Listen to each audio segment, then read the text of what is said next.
Knicks family, what's poppin'? It's your boy. And we just watched the New York Knicks win their third in a row by defeating the Portland Trailblazers. So we got a lot to talk about, man. Happy New Year's to you. Let's rock, ladies and gentlemen.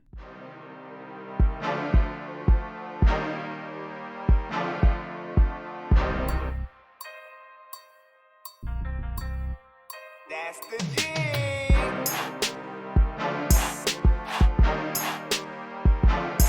And yes, ladies and gentlemen, Carmelo Anthony made his return to the Garden for the first time after being basically blackballed from the league. Some people might disagree with me, but hey, that's okay. You can disagree with me all you want. Got blackballed from the league, but he returned to the Garden, and hey, got a nice ovation from the Garden too. You see, the Knicks come up the floor, try to get the first bucket of the game. Thought that man was going to have a good game tonight after getting the first bucket for the Knicks. Was not to happen, but that's okay. RJ Barrett kind of off tonight, only had 7 points. You see Portland jump out to an 8-2 lead as CJ McCollum knocks down the three, and you thought, uh-oh, we're back at it. Carmelo Anthony, he gets his bucket, gets his first bucket of the game to make it 10-4. And I know what was on everybody's mind, but I'm going to tell you what I was impressed with is Damyean Lillard. He gets his little floater off the backdoor cut. What I was impressed with is what the Knicks stuck in there. And they played in there in that first quarter when it looked like, and some people were maybe afraid that the Portland Trailblazers were going to try to run away with it early. The Knicks wasn't letting it happen. And that man right there, Mitchell Robinson, he gets a putback on that possession. Mitchell Robinson was killing the offensive boards this game. He was also killing those alley-oops. You better believe that, ladies and gentlemen. Mitchell Robinson had a heck of a game. If you watch my game preview, I said we needed to use Mitchell Robinson to neutralize Hassan Whiteside, and that happened tonight. You see CJ McCollum knock down the three to make it 19-13 Portland. But the Knicks stayed in it. Julius Randle drives to the basket. He lays it in. Julius Randle on tonight, he was 8 for 15 from the field. He had 22 points, also 13 rebounds. Mitchell Robinson from Julius Randle. Julius Randle also had 3 assists on the night. Now, I don't even say what Mitchell Robinson had because Mitchell Robinson was killing it with a beautiful alley-oop right there from Julius Randle. And Mitch had to make a Odell Beckham-type catch and throw that one home. That was a beautiful play right there. That's a picturesque type of play. The Knicks go up 23-22. Carmelo Anthony knocks down a three. Carmelo had a decent night tonight. He was 11 for 17 from the field for 26 points. 27-23, Frank Ntilikina, Mitchell Robinson. They had ESP all night long, ladies and gentlemen, all night long. You're gonna see it. You're gonna see plenty of their highlights in this little highlight reel right here. Frank Ntilikina on the night, man. He had 10 assists tonight. A lot of them to Mitchell Robinson. Here's another one. Frank Ntilikina to Mitchell Robinson. I'm going to tell you right now, that Frank Ntilikina to Mitchell Robinson alley-oop was looking beautiful tonight. Carmelo in the paint, lays it in. Carmelo, listen, Carmelo wanted to show out in his home debut, or not home debut, in his Madison Square Garden debut this season. And he did that, but it wasn't enough for the Portland Trailblazers. Trailblazers go up there, 35-34. Then the Knicks make it 36-35 as you see Marcus Morris go to the basket. He misses, but Mitchell Robinson with the offensive rebounds puts it back in. All right, Mitchell Robinson had 4 offensive rebounds tonight. He had 8 rebounds in total. Carmelo Anthony with a fadeaway jump shot to make it. It's now 43-37. The Knicks up 6 points. But Portland wasn't going away. Hassan Whiteside just kind of bulls his way in, picks up a foul from Mitchell Robinson. It's now 43-39. Hassan Whiteside pulls a jumper from the top of the key, and he drills that one home to make it 43-41. Julius Randle with the ball at the top of the key. Light work, goes to the basket, lays it in. Again, Julius Randle on the night, he had 22 points, 13 rebounds, and 3 assists. He also had 3 turnovers. Carmelo Anthony with another little fadeaway jump shot. He missed it, but Marcus Morris kind of tipped it in for him. I don't know. They might have given that one to Hassan Whiteside. Whatever happened there. Damyean Lillard goes to the cup, gets it blocked by Julius Randle, comes back out, and then Melo, bang, ties it at 48. Julius Randle, just to let you know, hit a 3 before the half to make it 51-48. And then Damian Lillard comes back out, knocks down a 2 to make it 51-50. Elfrid Payton in the paint. He gets it blocked. He gets it back. He puts it back in. Elfrid Payton extends the lead to 53-50. Now it's 56-54. Marcus Morris pulls up from 3, knocks it down. Marcus Morris on the night had 18 points. He also had 7 rebounds and 3 assists. Elfrid Payton in the paint finds Marcus Morris one more time, who pulls up the 3. He knocks it down one more time.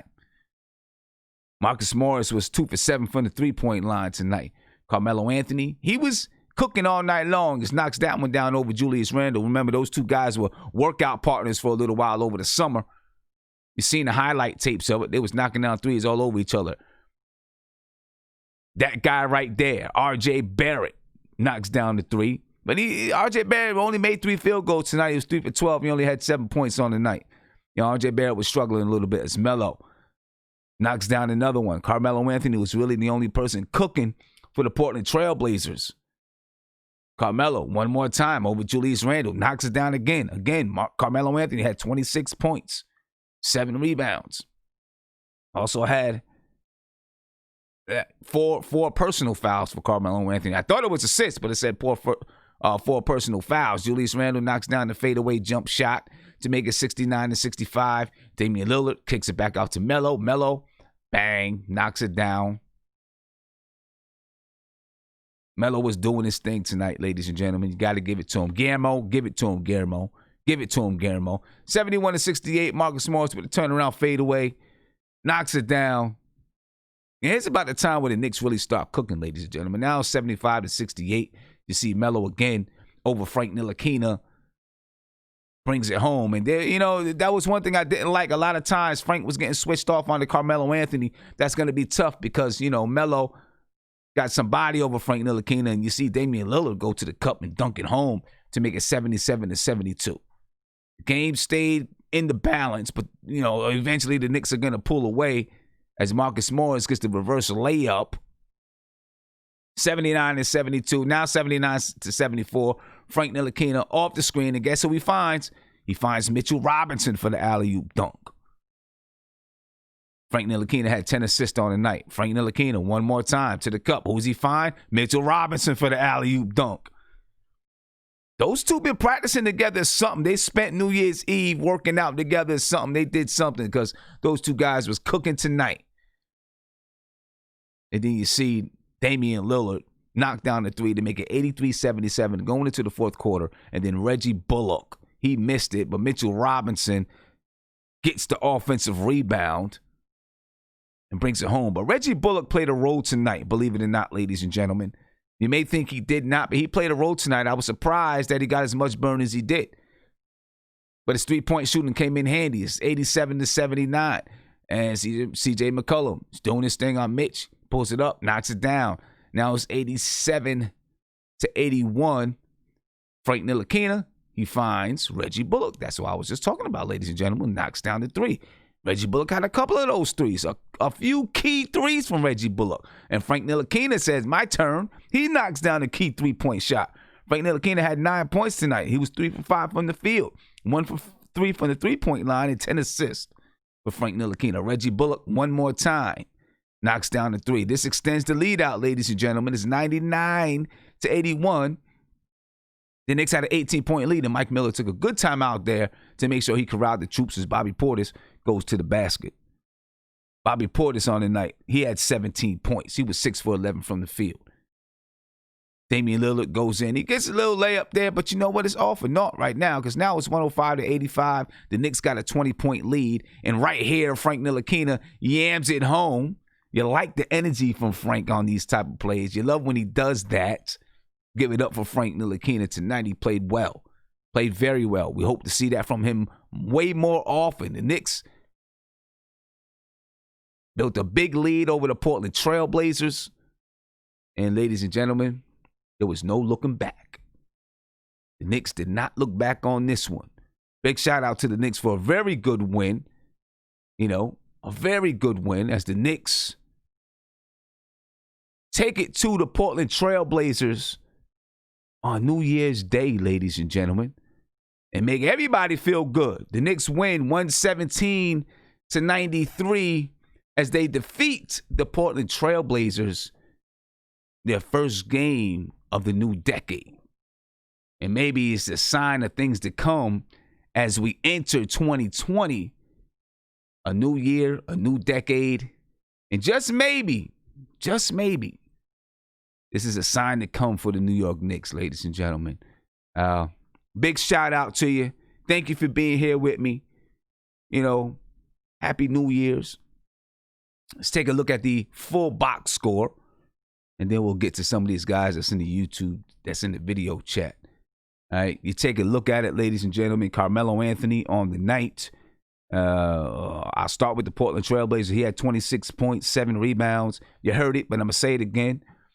Kent Bazemore had 9 points. Hassan Whiteside had 17 points and 12 rebounds. He also had 3 blocked shots. Damian Lillard, he was only 5 for 20 from the field. He had 11 points. The Knicks did a good job on Damian Lillard, sticking with him and going at him. CJ McCollum, he had 17 points. He also had 4 rebounds, 4 assists. And let me also mention that Damian Lillard had 10 rebounds and 8 assists. For the bench for the Portland Trailblazers didn't do much of anything tonight. All right, for the Knicks, Marcus Morris had 18 points, 7 for 19 from the field. He's 2 for 7 from the three-point line. He had 7 rebounds. Julius Randle continues to play well. He had 22 points, 13 rebounds, 3 assists. He was 5 for 8 for 15 from the field. He was also 3 for 6 from the three-point line. Taj Gibson had 2 points. He only played about 10 minutes. RJ Barrett, again, he was off tonight. He had 7 points. Elfrid Payton, he had 4 points. He also had 8 assists. The Knicks had 29 assists on the night, ladies and gentlemen. Mitchell Robinson, he was 11 for 11 from the field. He had 22 points, 8 rebounds, and 1 blocked shot. Mitchell Robinson was all over the boards, especially those offensive boards. And he was the recipient of a lot of nice plays from Frank Ntilikina. Got to give it up. Reggie Bullock, he came in. He was a help tonight. He was a help. He played 15 minutes, played some decent defense. He was 4 for 9 from the field. He was 3 for 5 from the three-point line, and he had 11 points. And let me tell you, Reggie Bullock, he is something that we've been missing all season long. Something we've been missing all season long. A respected three-point shooter that can play defense from the shooting guard spot. We've been missing that. He added that dimension tonight. We'll see where this takes us, but he added that dimension. Frank Ntilikina, didn't mean to skip over Frank Ntilikina. Frank Ntilikina had 9 points and 10 assists tonight. He also had 3 rebounds. Kevin Knox had 5 points, 7 rebounds. Bobby Portis had 17 points and 6 rebounds. Damyean Dotson played 13 minutes. He didn't have any points. He had 2 assists and 1 rebound. Wayne Ellington and Alonzo Trier did not play. So there you go, ladies and gentlemen. That's the story for the Knicks tonight. Big win, good win. Way to start off the new year, way to start off a new decade. As the Knicks defeat the Portland Trailblazers. And look, we got some guys here in the video chat. We're going to talk to them, see what these guys think, see what they're feeling about the game. And like I figured, you know what I'm saying, we were going to be going to have a nice audience to speak to tonight in regards to this game here. All right, so I'm going to start off with Guillermo. See what Guillermo's talking about. Guillermo, what's going on, man? How you feeling? Hold up, one second. Doing, bro? There you go, Guillermo. I'm good, man. I feel good. Happy New Year to you. Happy New Year to everybody, man. Happy New Year to the chat, man. Happy New Year to MBK, man. Salute to everybody, man. This was the win that, I think we were talking about, Sim, where we wanted to see everybody kind of go off, man. And, one thing I got to give to Mike Miller, bro, like, he knows how to stop a team's he has ability. And I say he has ability to stop a team's game plan A. You know what I mean? So if you watch tonight and you watch the last game, Dame Lillard went off on us, especially from the perimeter, from outside. He killed us. And the way they hounded him, they do this little play. I was talking to Aziz. They do this little play where either Dame or what's the name, CJ has a ball, and then they have either CJ or Dame, the other guy, come get the ball from up top, and then they pass it back to Dame or the initial guy who's up top, and they run around Whiteside for around the screen, and then they take that three. Now and that was one of the plays that killed us in the game when we played against them. And I think I think McCollum hit a three off that, but after that, this guy Miller, he shut that down, man. Like defensively, I mean, goodness gracious, it was beautiful to see. And look, Melo went off, and I texted you this just so, because I know once you go to someone else, you're gonna say, "Oh, I got one more thing to say to Guillermo." Melo went off, and I already said it. I knew you were gonna say it. So I'm gonna do like Eminem and 8 Mile and just close that down right now. I'm gonna give it to Melo. Melo had a good game, but again, this is the second game that I've seen, like the Nets game, where you shut down that team's plan A. Some of these teams plan A. Obviously, when you get to the Bucks and all these teams are just stacked, you probably can't beat them. They have plan B, plan C, whatever. But once they shut down the plan A and they were forcing the Melo and they were down and they were still passing the Melo, I said this game is done. Because when you pass to the Melo, as good as Melo was tonight, he wasn't quick late in the game, right? He was taking a lot of mid-range shots, but it was taking time off the clock. And once I saw them do that, and they weren't going to Lillard. And I mean, Lillard was just off tonight. McCollum, like they just weren't really going to any of the other plays, and they're just dumping off the Melo. I said we got this in the win, and I was so happy. I was like, I wouldn't say coaching masterclass by Mike Miller, but it was sexy, man. It was beautiful to see them basically shut it down. And then the fact that we had 5 guys in double digits, could have had 6. And then if you look at the plus minus, I know people don't like plus minus like that, but if you look at the plus minus, I think only 2 guys had negative plus minus, Peyton and Taj. And out of all the positive plus minuses, only 2 guys had single digit plus minuses. I can't remember who, but I mean, I was just so impressed. The ball was moving around. Actually, it was R.J. Barrett and Taj Gibson who had the plus minuses. Who had the minus? I said Payne, I'm sorry, Payne probably had the plus minus that was positive in the single digits. Yeah, he had a 1, and Damyean Dotson had an 8. Yeah, right. So, and I think everyone else had like double digits. But yeah, man, it was beautiful to see the ball move around. Oh, people praising Frank, and I said there was a Frank. If he penetrates into the paint, even if he's not scoring, it creates issues for the defense. Now, when he penetrates he has a triple threat, right? He can score, pass out to the corners, or pass it to Mitch, the big man. And you saw how many beautiful alley-oops he had with Mitch tonight. Mitch, I think, had the dunk of the year, one of the dunks of the year, where he dunked it. So I didn't know where the ball was. I was trying to find. I thought it was a turnover because I couldn't find where the ball was. And this boy Mitch dunked it. I don't know where the hell he dunked it from. So Mitch had a really good game. Defensively, he was good. When he came, if you saw it beginning, because I don't think he started. I think Todd started. And this boy Hassan Whiteside was bullying us. Like he was bullying us on a few possessions. And as soon as Mitch came in, different outlook. And again, who killed his last game? Hassan Whiteside. In terms of the rebound and defense. So I was just happy with all around with the Knicks, man. I'm still on my conspiracy theory thing, man. RJ Barrett does not get calls. He didn't have a good night tonight, but goodness gracious, how many times do you have to get hit to get a call, man? But every little tic-tac we do, they call on us. But anyway, it is what it is. Randall had a really good night tonight. He only had a few whatever plays, but again, he played really well tonight.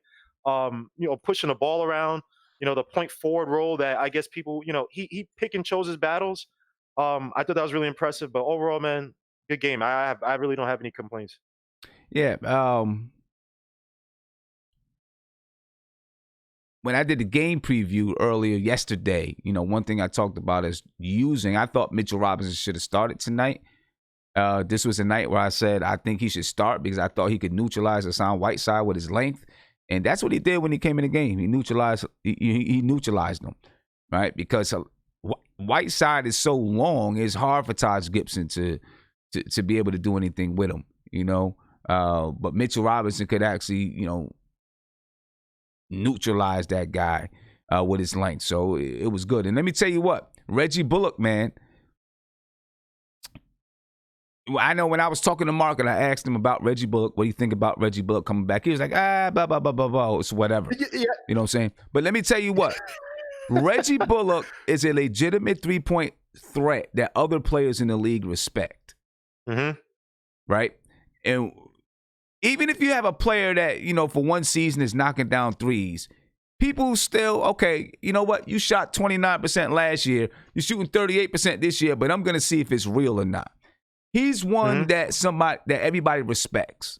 Because they respect him, they're going to stick to him. He's going to help open that floor up, and he can play defense. You know what I'm saying? I think he makes a difference with this team.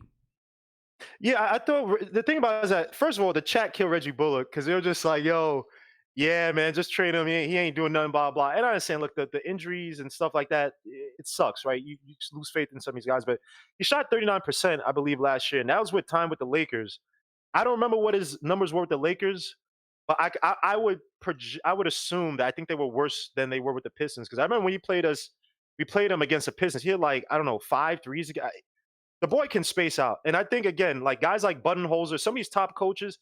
Look, we're not a team that's going to have a lot of off-ball movement. Even though I will say, checking out the stats under Mike Miller before this game, if you look at a lot of the off-ball stats, secondary assists, all his passes made, all those things that kind of give you an idea, the numbers are for the most part markedly better than what they were under Fizzo. So Fizzo legit was just not. He didn't preach any really much movement at all. And when you look at Mike Miller, yes, he's running some of the same thing that Fizzo does run. But one thing that's important that we do in this team that I like, it's a lot sharper than it was with Fizzo, a lot more consistent, is spacing, right? So when you have guys like Alfred Payton or Frank, when he wants to actually penetrate, dribble, drive, that spacing is so important. Even when they set these little picks around, like when they do that little triangle thing where it'll be like Moore, somebody else, and then Randall. And then they pass to Randall, and then they clear out that triangle. Randall could kind of, whatever. He has about 3 to maybe 4 options on the perimeter outside.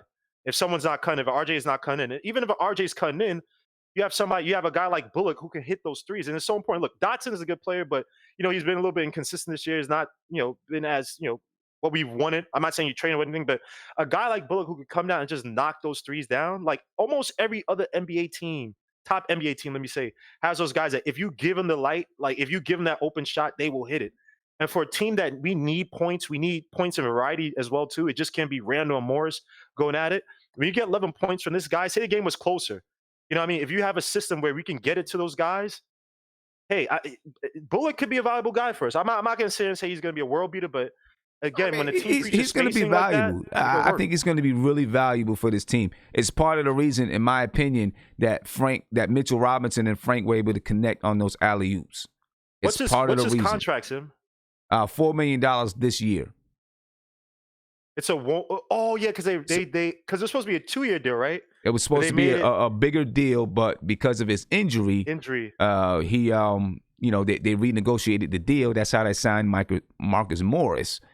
Now he's on a 1-year deal for $4 million, and he's a free agent next season. So, I know you got to go to people. I just say one last thing. Yeah. This is the best play I saw tonight, man. I know all the alley oops, whatever, but this was a play where I was like, if they could play like this every night, bro, like it was beautiful.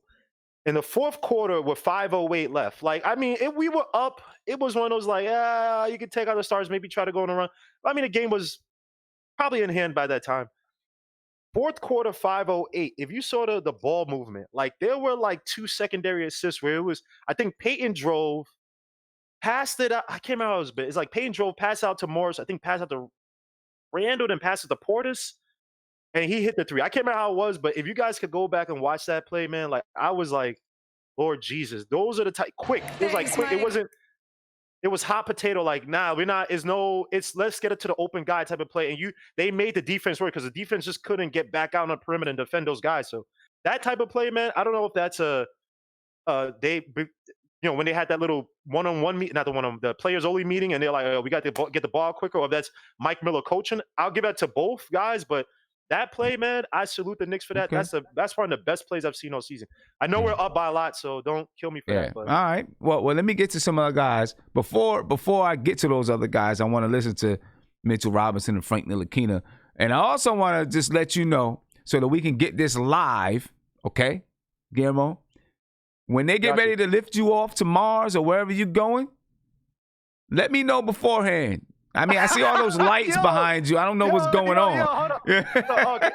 No. I know some people don't like. The only reason I have is because I have knots, and I woke up, my neck, it hurts so. I think usually when I get the neck pain, I usually have like the flu, but it's just, I guess, how I slept, and the knots are so tight. It's like almost like a cyst is like okay. All right. So I'm sorry. I thought I was hiding this, but someone said I look like I was going to You can space. see the light. I'm You like, can see. yo, You can see lights. You can see lights yeah, shining yeah, behind you. it's the heat. It Behind your heats back, it up. you So know? I apologize for that, guys. But Nah, it's I all need good. it, man. I just didn't know if you were getting ready to lift off or something. I just wanted to catch it live. Come on, yeah, all right. If you was getting ready to lift off, I wanted to make sure we caught it Melo live. You know scores what I mean? 20 something. Now Sim is feeling himself. All right, Sim. All right. I'm just get it, saying. get I'm it. just saying. I'm just saying. I just wanted to make sure we caught it live if it was gonna happen. You know what I mean? The Knicks, ladies and gentlemen, they defeated the Portland Trailblazers tonight. And Frank Ntilikina and Mitchell Robinson were a huge part to this victory, man. A huge part to it. Let's take a listen to what they had to say. Thanks, Mike. Frank, you know, this Blazers team is known as a fourth quarter team, yet you hold them to 12 points there down the stretch. What was so effective about the defense tonight? We just played together on both sides of the court, especially on defense. Our defense was really tight. Our bigs were talking. We wasn't two bodies, so we worked at it at practice, and we did a good job tonight.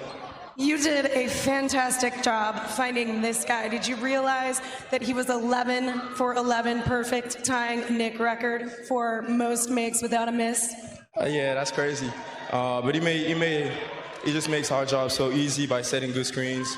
We worked at it at practice, and it becomes automatic. Although we got to keep on working at it and just try to be great.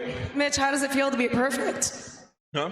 How does it feel to be perfect, Mitch? 11 for 11 tonight. I couldn't do it without Frank and the rest of my teammates. I mean, it felt good. It felt great. This team has won 3 games in a row now. The spacing tonight was terrific. What was so effective about the offense? What's really starting to click here? I can hear you. What is starting to click about the offense? I mean, the first unit come in and they do their thing. So, I mean, we just pick up that second unit. Thanks, guys. And I'm going to tell you, ladies and gentlemen, part of that spacing, and I know, you know, some people are going to say, stop talking about Reggie Bullock. But part of that spacing really was Reggie Bullock. You know what I mean? In that second unit. You know, part of the reason that Frank Ntilikina and Mitchell Robinson were able to get all of those alley-oops is because, you know, Reggie Bullock is a respected three-point shooter. I believe that. You know, obviously, there's other reasons to it. You know what I mean? You got other guys, Marcus Morris, but he's going to add a lot to it, man. Like what I saw tonight, the Knicks actually look like a legitimate NBA team the last few games. And tonight, they look like a legitimate NBA team. You know what I'm saying? I'm waiting for Marc to come in. Marc said that the Knicks was going to get smacked tonight. Obviously, that did not happen. So, Marc, wherever you are, I want you to come in and talk to us, bro. All right, don't hide now. Nate, I'm coming to you, man. Hey, man, Happy New Year. Happy New Year to you, my brother. Happy New Year. How you feeling? I'm pretty good, man. Pretty good. I didn't get to see the game because on NBA TV. But I mean, overall, just looking at the box score and looking at the highlights, I mean, the Knicks came out and you know, pretty much dominated for the most part. I mean, the game was kind of close, but in the fourth quarter, where the Knicks have kind of, you know, had a hard time closing out games. I mean, holding the team to 12 points in the fourth quarter, that's pretty impressive. You know, anytime you hold the opponent to that kind of point total, pretty much going to win games. You know, because that's really hard to do. The Knicks outscored the Trailblazers 34-16 in the fourth quarter. Yeah, there you go. Yep. I was really happy to see Frank bounce back. I think it's kind of funny because, like, you know, some days Peyton looks better than Frank, and Frank looks better than Peyton some days. You know,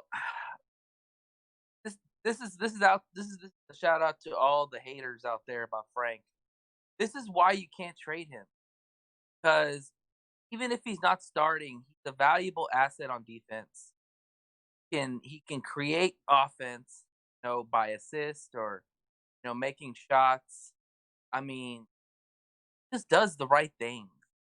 You know, yeah, he's not the shooter we want him to be, you know, but I mean, the guy just goes out and plays, and those are hard to find on teams, and you can't just give that away. You know, Yeah. I wanna say that, you know, I'm still thinking he's gonna come out of his shell at some point. I think we've seen some moments, but I think it's gonna happen, man. I really do.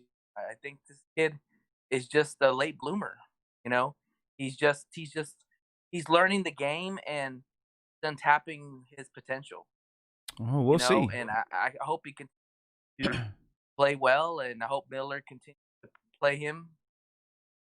I think Dennis Smith being down, I never want to wish bad upon a player an injury, but I think it's a blessing in the sense that I think that's going to give Frank a lot more opportunity. He's not going to have to look behind his shoulder.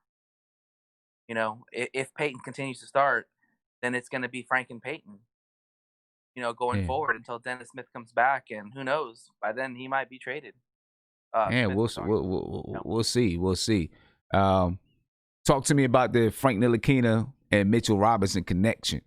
Is this something that we can continue to see? Because let me tell you what, if they continue to connect the way that they did, then you may not, you might see Frank just stay in that second lineup, which is good, because he has some ESP with Mitchell Robinson. Well, we talked about this a couple of shows ago about how I thought that Peyton had a better advantage because he would play with Mitchell Robinson and get those easy assists because truthfully, man, I mean, Mitch should have about 4 or 5 lobs a game. That athletic, and there's enough synergy between both point guards and Mitch. But like now we see Frank coming off the bench, and Mitch is going to come off the bench too. So yeah, Frank's going to get some easy dimes, and I think it's going to help his confidence more so than anything. But you know what, Tim? I'm not surprised because if you go back to when KP was on this team, when Frank and KP were playing together, it was fun to watch.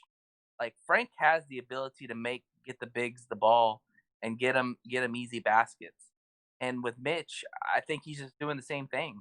Mitch is a very athletic person, and Frank is just putting the right passes on there, and bam, Yeah, they're running. All right. Well, hopefully, they continue this connection, and you just seen the interview with Frank and Mitch. They both thank each other, talk about each other, about how each other helps each other out. That's going to be said by a lot of players, but it's clear that they have some chemistry together and they have some connection together. We'll see if it can continue. Hopefully it does. Big shout out to some of you guys, man. I thank you guys for being here with me. Not some of you guys, all you guys. Thank you for being here with me. But I want to give a shout out to those who sent me a super chat. Chester, thank you for the super chat. You said Happy New Year, Sim, and Happy New Year, Knicks. Happy New Year to you, Chester. I appreciate you. City for Real, thank you for the super chat. You said Sim, 29 assists tonight. The defense played well. Juju played a great game. And how about Frank with his slam? Did Mike Miller unlock Frank's potential? Shout out to the chat. Happy New Year, New York Knicks fan. Well, I'll say this about that. I'm not ready to say yet. I want to see it consistently from Frank, right?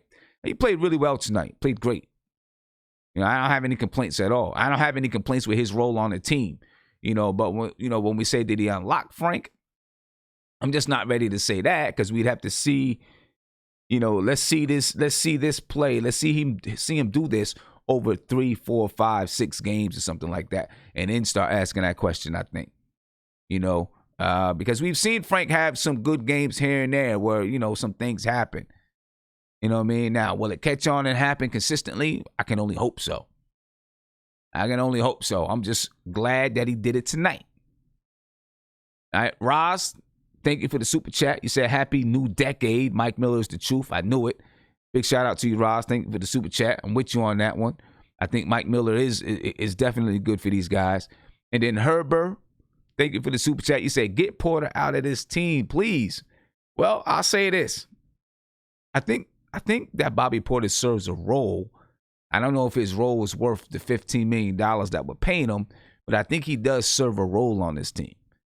You know what I mean? Now, he might still get traded, but, he could serve a role. You know what I mean? We get to a couple of phone calls. Caller, you're on live with Nothing But Knicks. What's poppin'? Hey, Sim. How you doing? Hey, Jamila, how you feeling? I'm all right. How you been? I'm good. Happy New Year to you. Yeah, so I basically called, because I know I haven't reached out in a while, but I basically called to wish you, your family, and the Nothing But Knicks family a Happy New Year.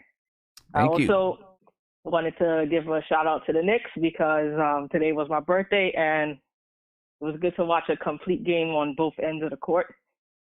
It was just fun to watch. I haven't been able to watch a lot of games because I had a ill family member recently who recently passed on, so I've been kind of focusing on that.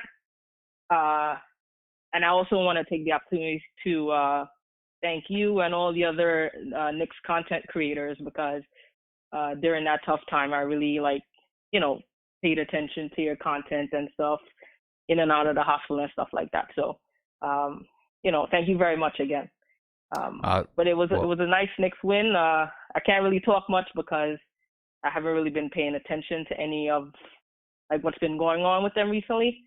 I'm not sure exactly they look to be playing very well. So it seems as though the Mike Miller effect has, it's just working. But there'll always be that debate on whether, they were on the cusp of making this move or these changes before, Fizdale got fired. But, that's another debate. But I'm looking at this as, if the Knicks keep playing well and they continue to win. And for me personally, as a Knicks fan, I never had any expectation as far as them winning or going to the playoffs, whatever. I just wanted them to beat the teams that were on their level and, be competitive against the better teams. And sometimes we may be able to catch some of the teams sleeping like they did tonight.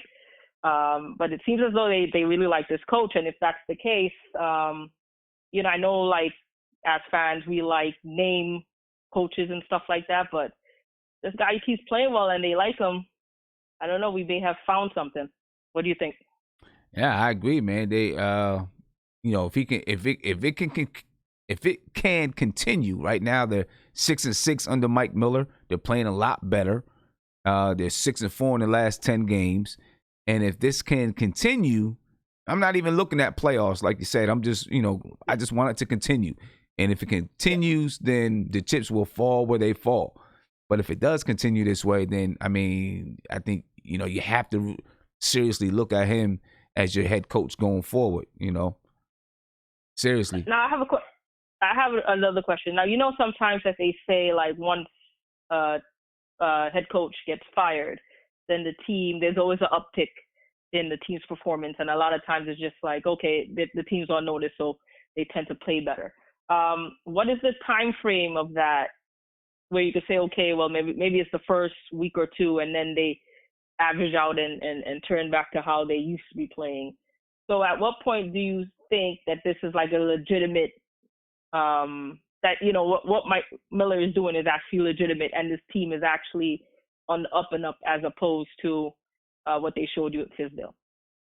I think when we get to about 20 games, I think that's when you start saying, and if they're still playing this way, and it doesn't mean that they have to be 500 or above 500, but I think if they're still playing this way, you get to about 20 games, and I think you can say it's legitimate, and then, we have some tough games coming up. We play Phoenix, we play the Clippers, we play the Lakers, and we play Utah. Those are some tough games. I want to see how they fare against these tough, against these teams. But like I said, as long as they compete and they're not getting blown out, I think we'll be satisfied with that. Yeah, exactly. It seems to me even though Miller is still the head coach, does it seem like the Mitchell Robinson is getting better, or some of these younger guys are developing, so it seems as he's doing the job as a coach, but still developing players as well. I think so. He's hands on. I think I seen a picture on, maybe it was Twitter or somewhere. Maybe it was Twitter. And he was shooting free throws. He was rebounding for Taj Gibson. Yeah. Right. That's the type of thing that, a lot of times in the NBA, an assistant coach would do. Now, if you're talking high school and college, or high school at least, your head coach might do that. And in high school, head coaches, they're developers. They try to develop players. But I think you see, because he's hands-on that way, he is still working on development. I think that's in his nature. He's coached in college for a lot of years before he, stepped foot in the NBA.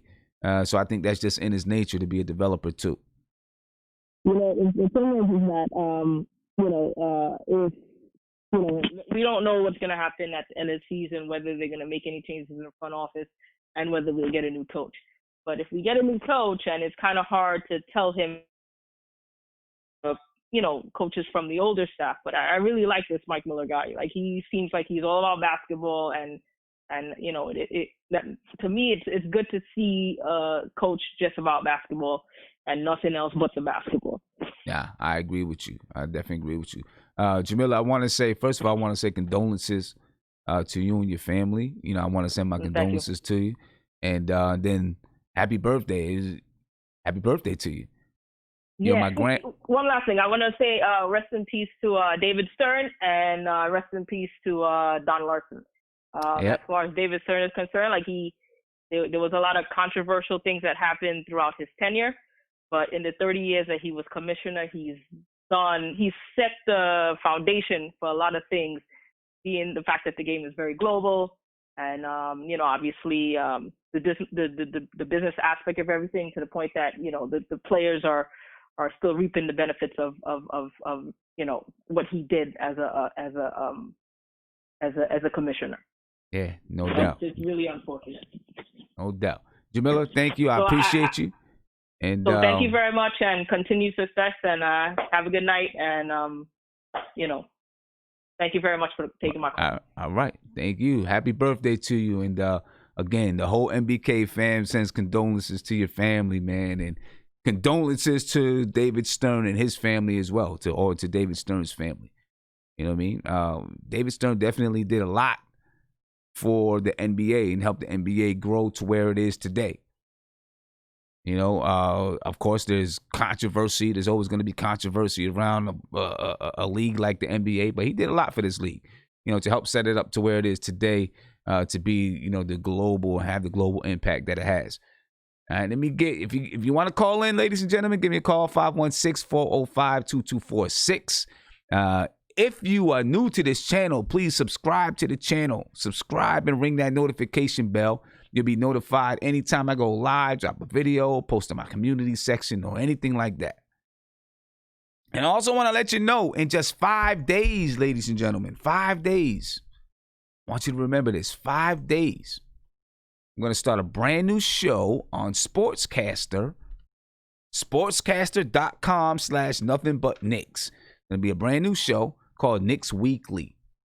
And all we're going to do on that show is talk about the week that passed in Knickland, in New York Knickland. That's all we're going to do. We're going to talk about what happened throughout the week. We're going to analyze it, break it down, show some highlights, all that kind of stuff. So make sure you follow me right now, because it's exclusive to Sportscaster. It's not going to be on YouTube. It's going to be exclusive to Sportscaster. All right? Every Monday, 11 a.m. And it starts this Monday. All right? So I just put the link in the YouTube chat so you can go follow me on Sportscaster and check me out on Sportscaster. All right? Let me get to a couple of these other guys that's in the YouTube, that's in the video chat. See what these guys talking about. I got Poppy Entertainment. I'm coming to you, Poppy. What's up, man? How you doing, Sam? Happy New I'm Year. good, brother. How you feeling? Good, man. Really excited about this win today. Yes, sir. I'm excited about it too, man. Great win. You know what I mean? We need to have, the Knicks, in order to build your confidence, you got to win against some good teams. The Trailblazers, they're okay, right? They're good offensively. They're not really that good of a defensive team. They're okay, but it's a good win. What will be better is if going into, this West Coast trip that we're going to be on, if we can pick off one of those LA teams, that would really set it up, that would set us up to go somewhere, I think, if we could pick off one of those LA teams. But for now, I'm celebrating this victory. Go ahead, man. This victory and go beat them in Phoenix, man. We got to get that win. I feel like we're in a good stride. Phoenix is a good team, but I feel like that's one that we can at least be competitive and get that win and, do a 4-game winning streak. Yeah, listen, this is our first 3-game winning streak of the season. Right. That's love right there. This is the first 3-game winning streak of the season. I feel like it has to do a lot with Mike Miller, man. Like, he's been coaching the team, and I feel like he's been doing really good timeouts. And Reggie Bullock, man, wow. Like, we Yeah, needed man. that. Reggie Bullock. Yeah, he came in. He came in. You know, in the beginning, you know, I think he made his first basket. Then he took a couple of shots that I thought were a little bit, all right, chill out. And then he kind of got into a rhythm and he took, you know, better shots. But the thing is, at least he looked aggressive. That's something that we need. And he was. But the best part of all was, I wasn't trying to look at his offensive game. I was trying to see the things he was doing without the ball and like in defense. And he was doing pretty solid, man. And then when he had the ball, I felt like he was kind of creating a little bit with the ball. So that kind of made me like him a lot more. Like, I didn't know he had that aspect of his game. You know, because I thought he was just like a spot up 3 shooter and play D, but I felt like he set up, like they were setting screens for him and he was kind of like dribbling the ball better than Wayne Ellington that was just more like a catch and shoot type of guy. Right. You know, so I feel like he had like a better flow. He's like a Dotson 2.0, like a little bit better version of Dotson. Okay. All right. You know? But Mitch, man, and that dunk, that was special. That's a special. He caught that out of nowhere, man. That was, you know, that was an Odell Beckham type catch. You know what I mean? And I got a little message for you, Sim. My brother, he's like one of those Knicks fans that is like the most negative Knicks fan in the world. Uh-huh. Like, he's the type of one that we could be winning by 20, and he's like, they about to give it up. So he told me to tell you that for some type of reason, he did not get happy when Frank did the dunk. Because he said he did not get happy. Because he said Frank was wide open. He said, tell Frank to celebrate when he dunk on somebody. And I'm like, oh, I didn't understand him. And then he told me the other thing was he wanted to tell you is that why is Wally Serbiak a post-game guy when he was never a Knick? It's who? Oh, Wally Serbiak? Because he's from New York. That's why. Because he's from New York. He's from Long Island, I think. He never played with us. But he's from Long Island. He's a local. He's a local dude. I mean, I get that. He's still a local dude. He grew up a Knicks fan. I don't know, man. That's the only reason why. That's the only reason why he's. I prefer to listen to Chris Childs, Charlie Ward. Yeah. Chris Childs? I don't want to listen to Chris Childs, man. I heard Chris Childs do a couple interviews. I don't like the way he sounds.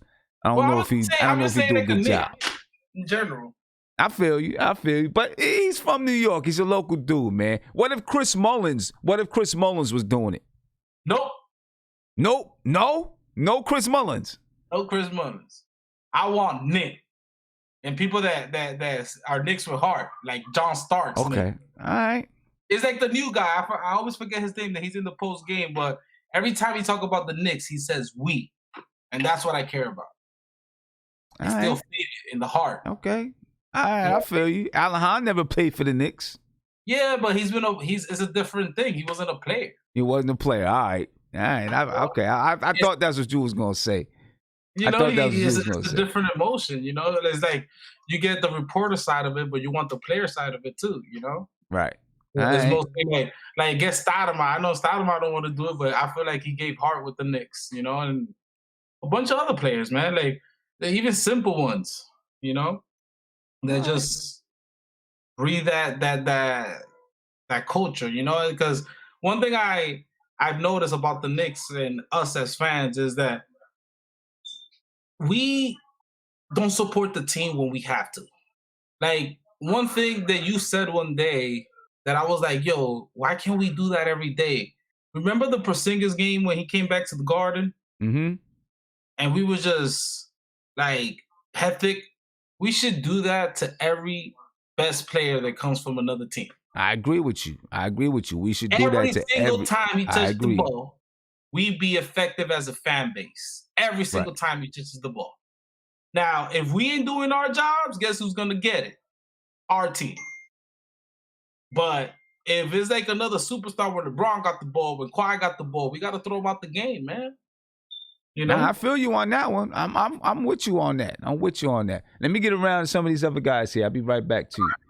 All right? Let me get to Marc. Marc, I'm coming to you, man. Somebody let Marc, I'm coming to him.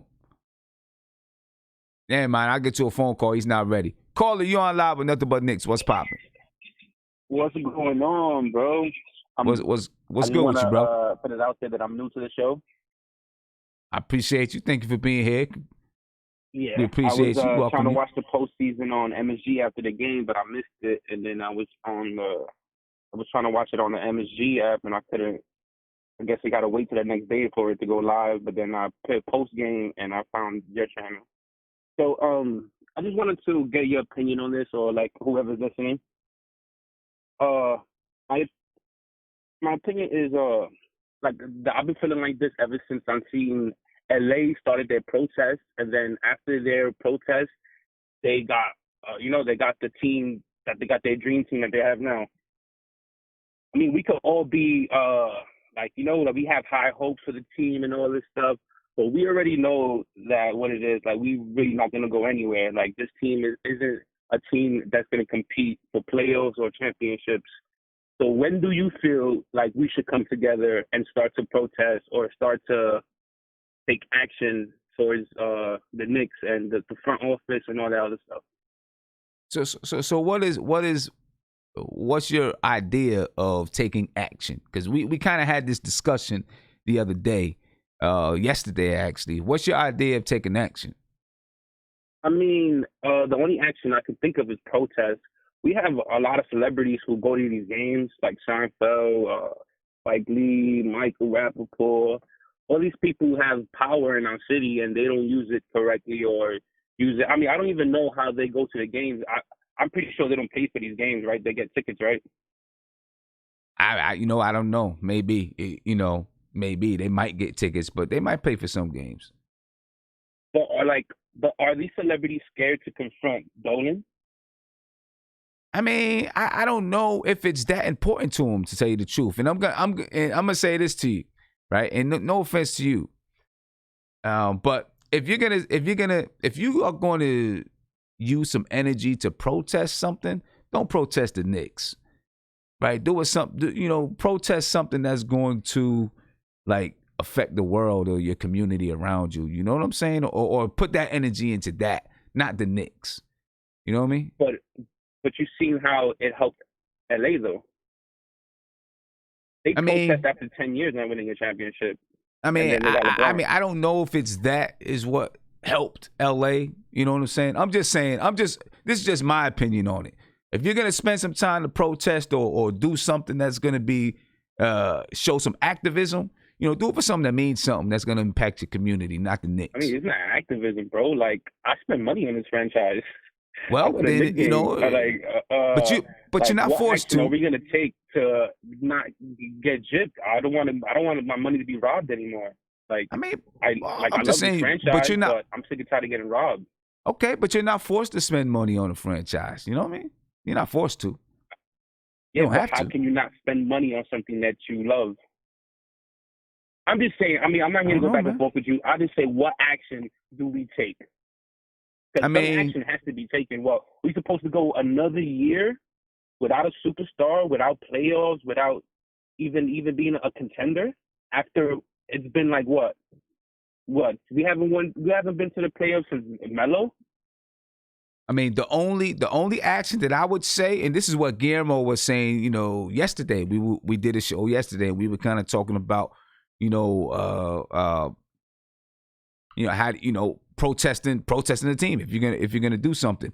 The only way that I would say that you could protest is by not buying the jerseys, not buying the tickets. You still watch the games, I guess. But one person, it has to be somebody who has power enough to because like Stephen A. Smith said, if we didn't get Durant or Irving, he was gonna protest, and we didn't get neither. He didn't do no protest. Well, I don't know, bro. I mean, you got the power to do something for yourself, though, my man. Hey, my man, I appreciate your call. Thank you for calling in. But all I'm gonna say is, if you're thinking about protesting the Knicks, don't waste your time protesting the Knicks. That's not a good use of your time. You know what I'm saying? That's not a good use of your time at all. Protesting the Knicks. Standing out in front of the Garden with a picket sign or something like that, it's a waste of your time, in my opinion. If you're gonna use that energy, use it for something that's gonna be meaningful. Not protesting the Knicks. You know what I'm saying? Not standing in front of the Garden with a picket sign. That's a waste of time and a waste of energy, my man. I appreciate you for calling in. That's just how I feel about the situation. It's a waste of time, waste of energy. There's way more important things going on in this world, in your community, right on your block. I can guarantee it. There's way more important things going on than whether or not the Knicks are a good franchise. All right. Marc, I'm coming to you, Marc. I'm coming to you. I'm coming to Marc. Marc, what's going on with you, bro? Oh, no. Was I surprised? Nah, Marc, hey, Marc, what's going on, man? You live, brother. Yo. You live. Yo. Go ahead, man. What's up with you? Not much, man. Great win tonight. Uh-huh. I know where you coming. I know how you coming. I was watching the stream before You say I hopped on. I'm coming. I'm not coming Go ahead, anyway. get your victory lap, Nipsey Hussle style. Go ahead. I ain't coming anyway. I'm waiting for you. No. I'm just replying to, you was waiting for me to come at the door. I'm at the door. What's up? What's up? I mean, what's up? You said there's no way we win this game. You said we getting blown out. No, great win by the Knicks. We all play as committee. Five guys in double digits. Uh-huh. The defense was great by Mitch. He was the game changer tonight on the defensive end. Maneuvering with the point guards. We're going on the floor. They did a good job on Damyean Lillard in the second half. I thought the first half, I think he missed a lot of open shots. He just didn't make them. But the second half, they got on top of him and made it more difficult. He was tentative getting to the paint. And then Mitch did a great job on Hassan Whiteside on the pick and roll. He wasn't guarding a thing. And Frank was, again, if he was consistent every night of attacking the paint, we are a different team. He was hitting our threes. When we hit our threes, we are great. We are a decent team. We have a chance to win. We hit our threes. We hit our open threes tonight. So, y'all got it. Let me ask you this. Let me ask you: is this because throughout our wins, right? We there's a synergy there, but there's a synergy there. You could tell. But listen, we beat the Wizards. Okay, we got 3 in a row. We beat the Wizards, the Nets, and Portland. Right. You see, our other wins, we beat Golden State. Who else we beat? Sacramento. We beat somebody else. I can't remember who it is. Right. I think it was Brooklyn. The Nets. Well, we beat the Nets. We beat Portland. Yeah. We beat Washington. We beat Golden State. Yeah. We beat Sacramento. We're 6-6 under Mike Miller. There's one more. I can't think of who it is. You know what I say? I say the more wins we get is just more of a confidence for our team. But losing let me ask you bad. this.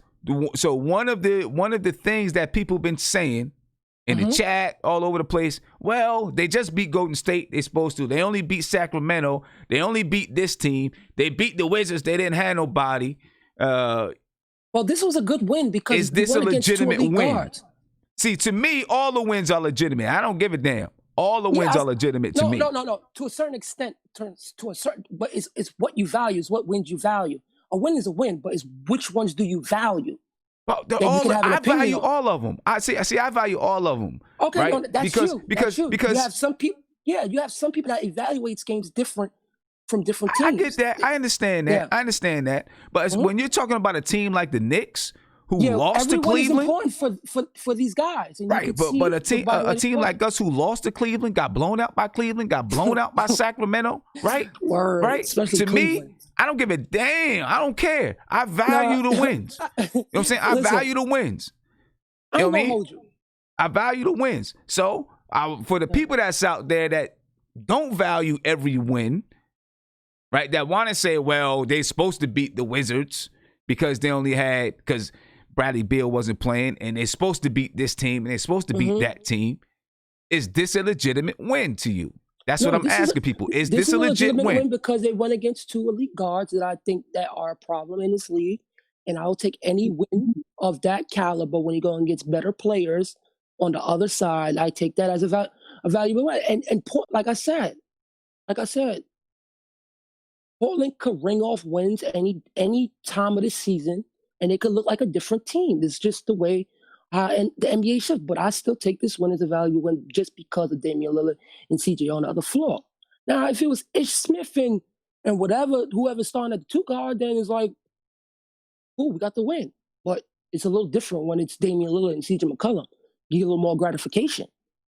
Okay. I mean, I get it. I understand that. I mean, you're right. I get that. I'm just saying, there's a lot of people, because I don't like it when you knock, just like you said, Portland can beat anybody any night. Well, really, these guys are in the NBA. Every team in the league is in the NBA and has talented players. You know what I'm saying? And can beat any team on any night. You know what I'm saying? So, I'm not knocking any win that any team has. You know what I'm saying? Yeah. And I've been on that for a couple of streams now, about knocking the wins, about knocking the players, stuff like that. You know what I mean? Because, these guys are in the NBA. You know what I mean? So, I'm just asking for some of you guys out there who might, who talk about whether or not a win is legitimate or not. The Portland Trailblazers coming into this game were 14-20 on a 4-game losing streak. They're now on a 5-game losing streak. You know what I'm saying? Is this legit to you? All right? Tell Isaiah, I'm coming to you, man, so I hope you're paying attention. All right? Isaiah, is this a legit win for you? What's up, Sim? What's going on? Is this a legit win for you? That's what I'm asking. Oh, are you kidding me? Yeah, man. We got blown out by the Blazers. Damian Lillard had like 33s on us the first game. Hell yeah, this is a legitimate win. I'm with you, Sim. Listen, man, all these teams that we beat blew us out when we was under David Fisdale, man. Well, so Portland blew us out when we were under Mike Miller. Couple teams. No, I'm saying the Portland Trailblazers blew us out when we were under Mike Miller. Oh, yeah. So, you know what I'm saying? I'm taking everything. Everything that you can give me, I'm taking it. You know what? First and foremost, though, rest in peace, David Stern. There's a fun fact. He was a Knicks fan. That's a fun fact. Uh-huh. He was a big Knicks fan. People like to say he was the cause of the frozen envelope, but we're not going to talk about that. Right. But he was a huge Knicks fan. And, hey, Simma, another little side note. He tried to get Michael Jordan to come to the Knicks. He was going to push a trade to get Michael Jordan to come to the Knicks, which is a fun little fact about him. He was a big Knicks fan, so shout out to David Stern for that. Okay. Yeah, man. Everybody played good tonight. Frank was loosey-goosey. Mitchell Robinson played great. I'm with you, too, when you said that I would have liked to see Mitchell start today and not have Taj Gibson. I'd rather see Mitch start this game because of Hassan Whiteside. All the who else played good? Man, I've been liking Randall, man, and I've been critical on Randall, but you got to give a man his due. He's been playing great lately. The ball's been less in his hand. He's been more down south, and then the decisions he's made when he does pass has been a lot better than before. So, he's been playing great. Reggie Bullock looked good today. The spacing looked amazing today. Like, this was the best game I've seen when it comes to spacing for the Knicks. And Reggie Bullock played a really good part in that. And I do think Reggie's going to have a really great part. I like what we're doing right now. Sim, you know what I would love to see? I don't know if you've really been paying attention. Have you been watching G League? Not that much. Not that much. Man, go ahead. If I'm the Knicks, Sim, I'm telling you, Sim, bring up Kenny Wooten. I think the kid's name. Yeah, Kenny Wooten. Uh-huh. Man, listen, Sim, I've been watching a few games with him, man. This kid's a high flyer with blocking abilities, man. If I was the Knicks, man, I would replace Taj Gibson with him, not starting, but to bring Kenny to get some playing minutes, give him Taj Gibson minutes. The kid's young and he's hungry, man. I would like to see what? The only thing I'm gonna say to that is I think that Taj Gibson really has helped to kind of stabilize some things with the team. From the time he took over that starting position, and it also allowed Mitch Robinson coming into his own right now. Playing well is not a mistake. And the fact that Taj Gibson has been starting and we allowed Mitch Robinson to come off the bench, I believe has helped his development. You know what I'm saying? It's been important because it let him play free without too much pressure on, I'm the starting center. I have to do this. I have to be that. I think it let him grow. You know what I mean? There's going to come a point in time. I wanted to see him start against Hassan Whiteside, right? That's what I wanted to see happen tonight. I wanted to see him start against Hassan Whiteside because of the length And, I thought that he could neutralize Hassan Whiteside. You know what I mean? Mike Miller decided to stay consistent, which I get it. Right? But I think still, for a little while longer, Mitch Robinson needs to continue to hone his game off the bench. Maybe certain situations you start him, but I think it's good for him to have that cushion, to have somebody else up there handling that starting spot. Even though Taj is only getting 10, 12, 15 minutes a game, it's good for Mitch, I think. You know what I'm saying? Hey, Sim, can I say one thing too, Sim, before you let go to somebody else? It's kind of funny how, like, ESPN and all of them was talking like, David Fizdale was a good coach and, the Knicks were stupid for firing him. It's kind of funny how you see how the Knicks play with Mike Miller versus David Fizdale, and you see the difference. It's a clear difference. It's funny how, like, ESPN isn't saying anything about that now, even though we know how ESPN gets into the Knicks. That's always going to be. That's always going to be, man. I just find it funny somehow. It's kind of funny. Yeah, you were speaking of Reggie Bullock and Julius Randle, talking about their games and so on and so forth. I want to take a listen to both of those guys. Before I do that, I want to give a shout out to Rare Form. Thank you for the super chat. You said the Knicks finally beat Portland. The team's chemistry under Miller is much better, and he has the players playing the right way. Give this man the keys. Well, I mean, I think I still want to see more. You know what I mean? I still want to see more before you. I agree with you. If it continues this way, give it to him. But I want to see some more. I want to see it continue under Mike Miller. Right? But let's listen to Reggie Bullock and Julius Randle on tonight's win, ladies and gentlemen. Reggie, before we even get into the details of this game tonight, just your emotions, what you were going through out there. It was just great just to be back out there, seeing the ball go through the hoop, playing out there with my teammates. I signed here for a reason, for the guys that we signed. I knew what was capable of doing. I'm glad to be inserted out there and playing with them, and it just felt good to be out there. The bench tonight outscored this Portland bench 64-13. What kind of flow did you guys have going on? I just think it started on the defensive end. We was committed on defensive end, and it just led out to, open shots, transition, and you just start getting into a groove. And it led with Frank, coming off the bench and, just forcing on the defensive end for the second unit. And it just was a groove for us and, got me locked in on the defensive end. Bobby started knocking down shots. So, it just fed off into the team, and it was good. Really a terrific fourth quarter defense from your team tonight. How were you so successfully able to take the Blazers out of this one? Well, Dame's the head of the snake, so we had 3 days to prepare. And, we just wanted to try to limit him and make others beat us, and I think for the most part we were successful with that. Offensively, the entire team clicking tonight. You had contributions up and down the roster. From your perspective, what has been so effective about the spacing? Just movement. I think when we get stops, it makes things a lot easier. We can get in transition, and just trust. Trusting that we get into the paint, we won't kick out or whatever it is. Everybody's gonna make the right play, so everybody's in the right spots, making the right plays, and it's good. What did you think about Reggie tonight, and how excited are you to have him as an option here? Very excited. He spaces the floor, gets aggressive, off screen and rolls. Can hit mid range and plays defense. So he's gonna be a huge help for us. And you heard him, ladies and gentlemen. He said you got to take off the head of the snake, which is Damyean Lillard. Damyean Lillard tonight, Damyean Lillard had 11 points. He was held to 5 for 20 shooting.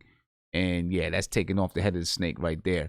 Damyean Lillard was not able to get into the flow of the game, not the way that he did when we were in Portland. When we went to Portland, Damyean Lillard came out killing. I think he had 30, 31 points, 33 points, whatever he had when we were in Portland. Tonight, it was not that. Damyean Lillard, again, had 11 points. He did have 10 rebounds and 8 assists.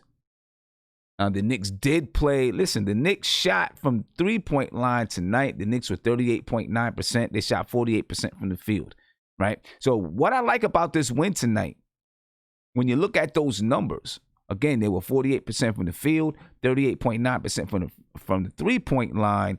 They grabbed 55 rebounds. Under Mike Miller, the Knicks have been averaging like 50 rebounds a game. I think they're third in the league in rebounding under Mike Miller.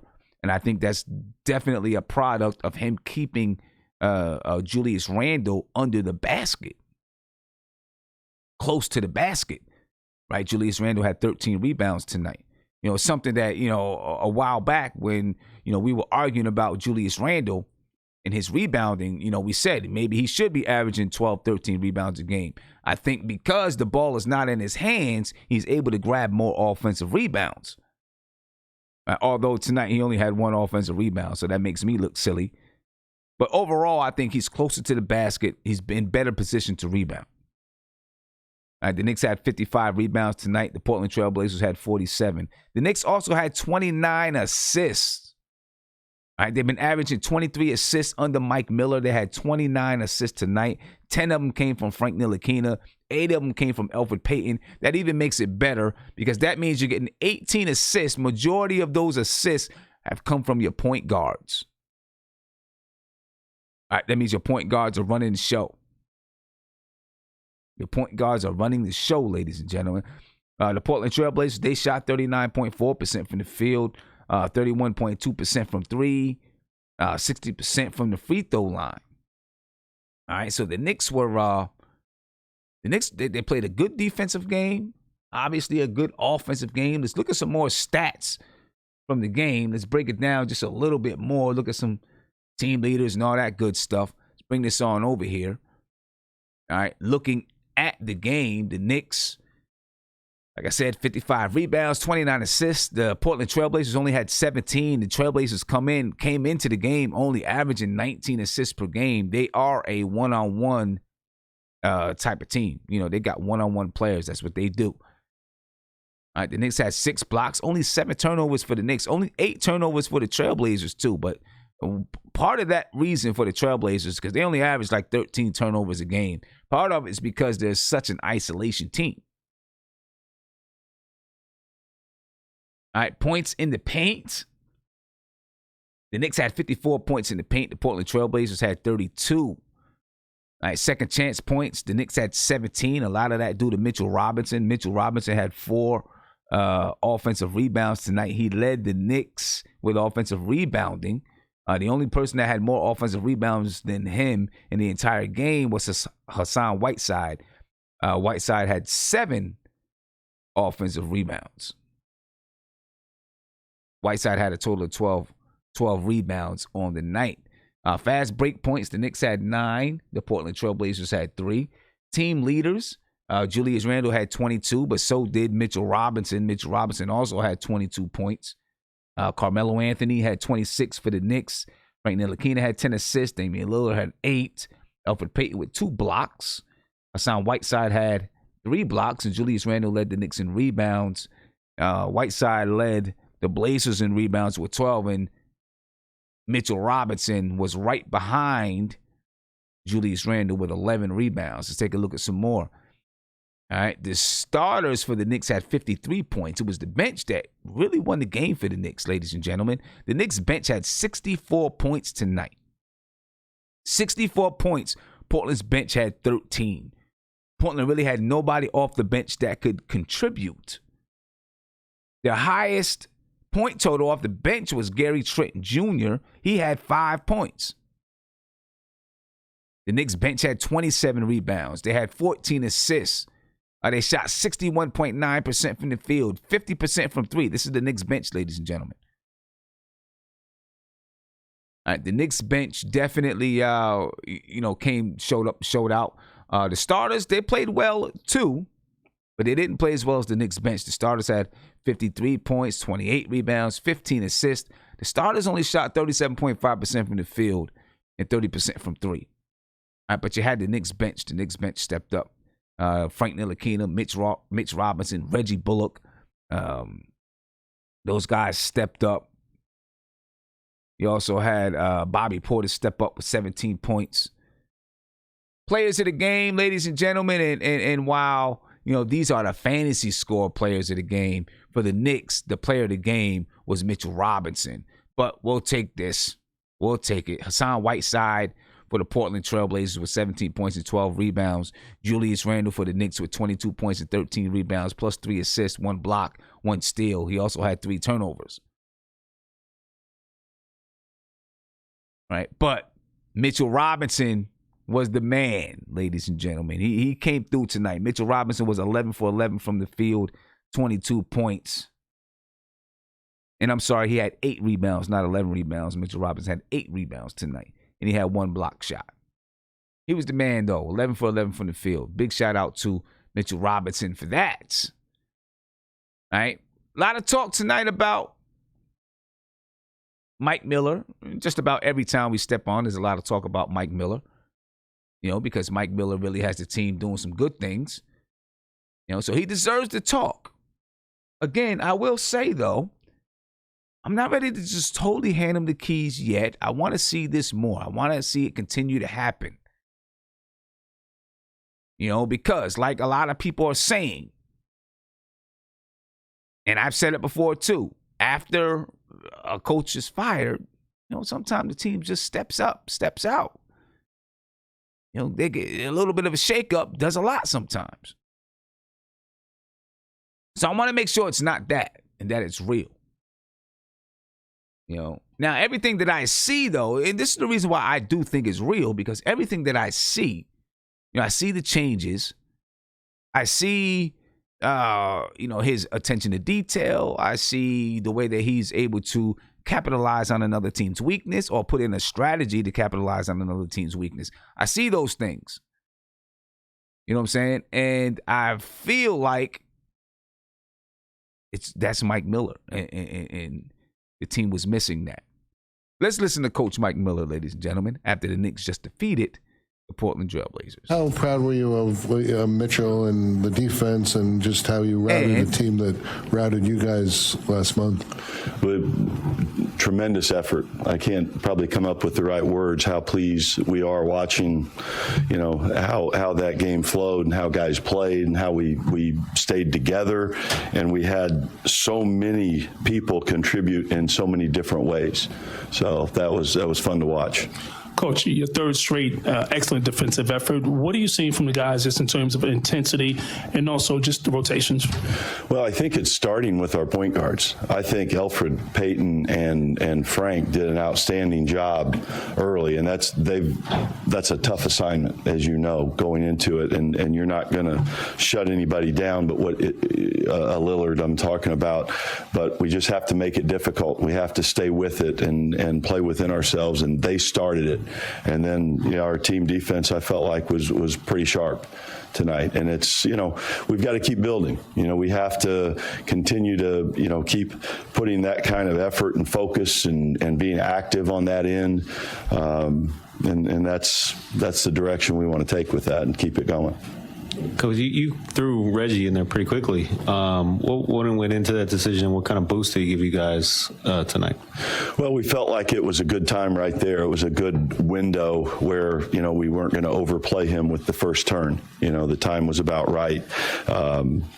And he gave us a great boost. You know, he comes in and makes a couple shots, makes a defensive play as soon as he comes in the game.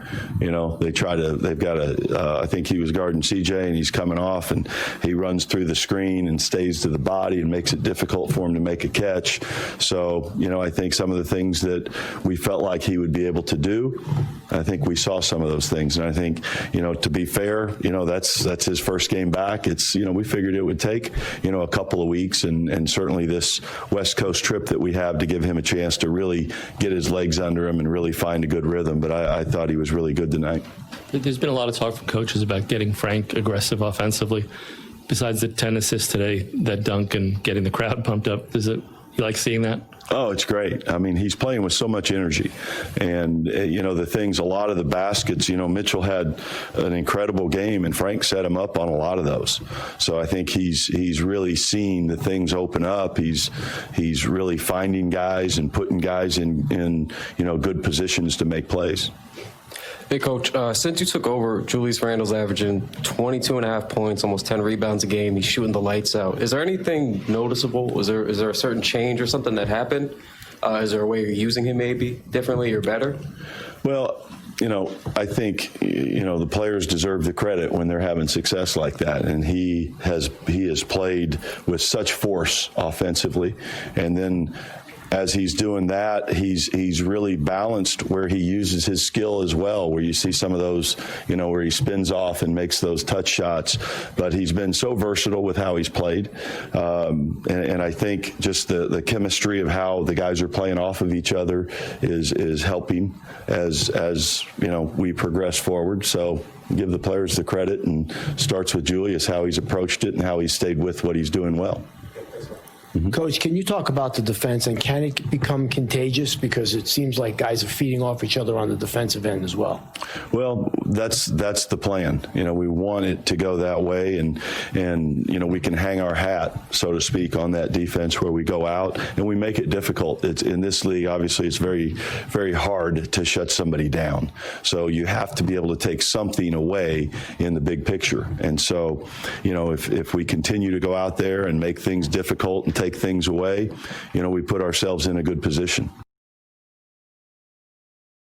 And ladies and gentlemen, you heard Coach Mike Miller talk about the West Coast trip that's coming up. And it's going to be a challenging West Coast trip, believe me. Right? You look at the teams that the Knicks are playing, it's going to be difficult.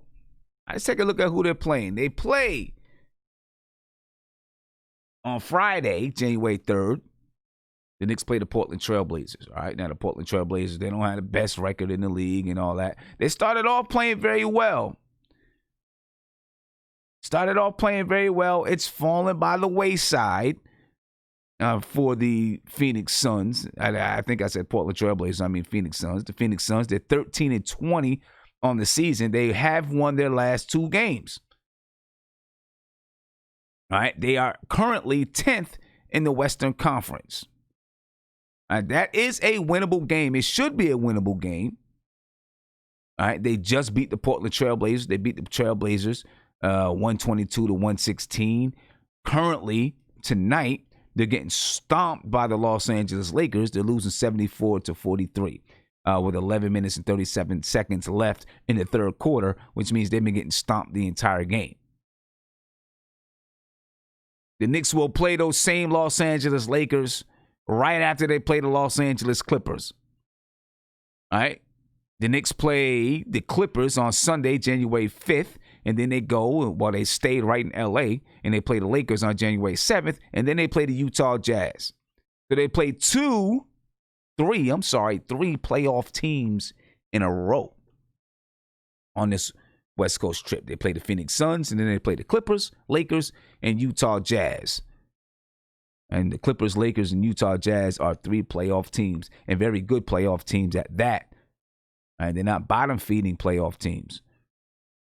All right, the Los Angeles Lakers are 26-7, the Clippers are 24-11, and the Utah Jazz are 21-12. All right, so they're playing 3 very good teams in a row, and the Phoenix Suns, they're decent enough. It'd be nice if the Knicks can get 2 of these. We can go 2-2. That'd be good. We can get Phoenix and then snatch off one of these LA teams. I'd like that very much, ladies and gentlemen. It's not going to be an easy task, though. Maybe we snatch off the Utah team. I don't know. Those 3 games are good. That's what I want to find out from my guys here in the chat, man. Which one of these teams, besides just Phoenix, and I know everyone's going to say Phoenix, which one of these teams can we pull off a victory with? All right. I'm going to come to my man Izzy. Izzy 570. I'm coming to you, bro. I want to know from you, which one of these teams can we pull off a victory with? Izzy, what's going on, man? What's going on, Izzy? Can you hear me? Yeah, I can hear you. Yeah, everything's going well. Happy New Year. Happy New Year to you, bro. Happy New Year to you. All right. So the Knicks go. What are the games on the schedule? What are the games on the schedule? Yeah, so the Knicks go on a West Coast trip, man. Right? They play Phoenix. Mm-hmm. After they play Phoenix, they play the Clippers. Then they play the Lakers. Then they play the Utah Jazz. Oh, the Utah. Hopefully we can beat. That's a tough road trip. That's a tough road trip. That's a tough road trip. Tough West Coast road trip. Hopefully we can beat the Phoenix Suns. Mm-hmm. Right? And if we beat the Suns, out of those 3 other teams, if we beat the Suns, which one of those other teams can we pick off? There's the Clippers, the Jazz, and the Lakers. Lakers. I say we got a shot with the Jazz for sure if they have an off game, because Rudy Gobert is going to be could take Mitchell Robinson effect out the game, because that's our advantage right now when we have somebody that can't stop him. When I try to think about Mitchell Robinson, like who would you compare him to? Because that's that. I know it's only a short run, but a short example of him coming off the bench and having such a big impact. And this is probably like one of his best games, but it's working, right? So you gotta stick with what works, and we're playing better defense. So I say that we could probably sneak out a victory between Phoenix and the Jazz and the Lakers if they have an off game. I just think the Clippers are a little bit just too deep. They're the deepest team in the league for sure. Okay. I don't think there's no shot with the Clippers. Not to be pessimistic, but the Clippers are just too dominant. I mean, the Lakers, the Lakers are, the Lakers, obviously, they got the best record in the West. They're strong, man. The Lakers are strong. And, of course, you got to deal with AD and LeBron. Those guys are strong. Obviously, the Clippers, Kawhi who they taking got. games off, though. What'd you say? I said Kawhi be taking games off, though. Yeah, I know. They do the whole load management thing. You know what I'm saying? They do the whole load management thing. But this is going to be a challenging road trip, man. The Knicks if they can come out of this 2-2, I'm satisfied. Mm-hmm. Oh, yeah. I'll be satisfied. That's major. You would have said that 3 weeks ago, I would have laughed at you. Would have been like, "Oh, we ain't winning one." Nah, that's true. That's true. Right. Just a couple of weeks ago, it would have been like, "Nah, we're not getting any of them." You know what I mean? Because I remember just a couple of weeks ago. I remember a couple of weeks ago looking at the schedule, like, "Yo, where do we get a win?" Seriously, you really dropped the pass, boy. What are you doing? Right. Just a couple of weeks ago, looking and saying, "Where do we get a win?" You know what I mean? Yeah. So, things have definitely changed around a little bit, man. That's a good thing. Let me cut to my man Rob the Knick, because I ain't been, say what's up to Rob. Rob, what's going on, Rob? What's good with you, bro? Son? I'm good, man. How you feeling?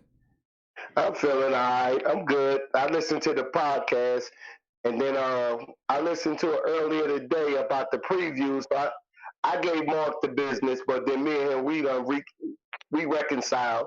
We got back on the right page. He my man. He my man, 40 grand. But we had to discuss some things about, like, the game that you was gonna address. So I already took the fire out. Okay. All right, no doubt. Good. So we got it from both angles. That's what he. Good. Oh yeah, no doubt. Good. I got Guillermo too about Melo. I still got the whole chat even before you got to him.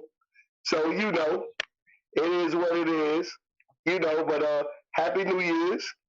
Happy New Year's to you too, my man. We 3-0. And what you want to know?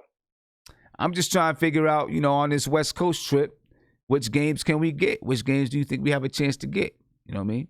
Okay, I say, look, not looking forward. I say we got Phoenix and we got Utah, because we always play Utah twice.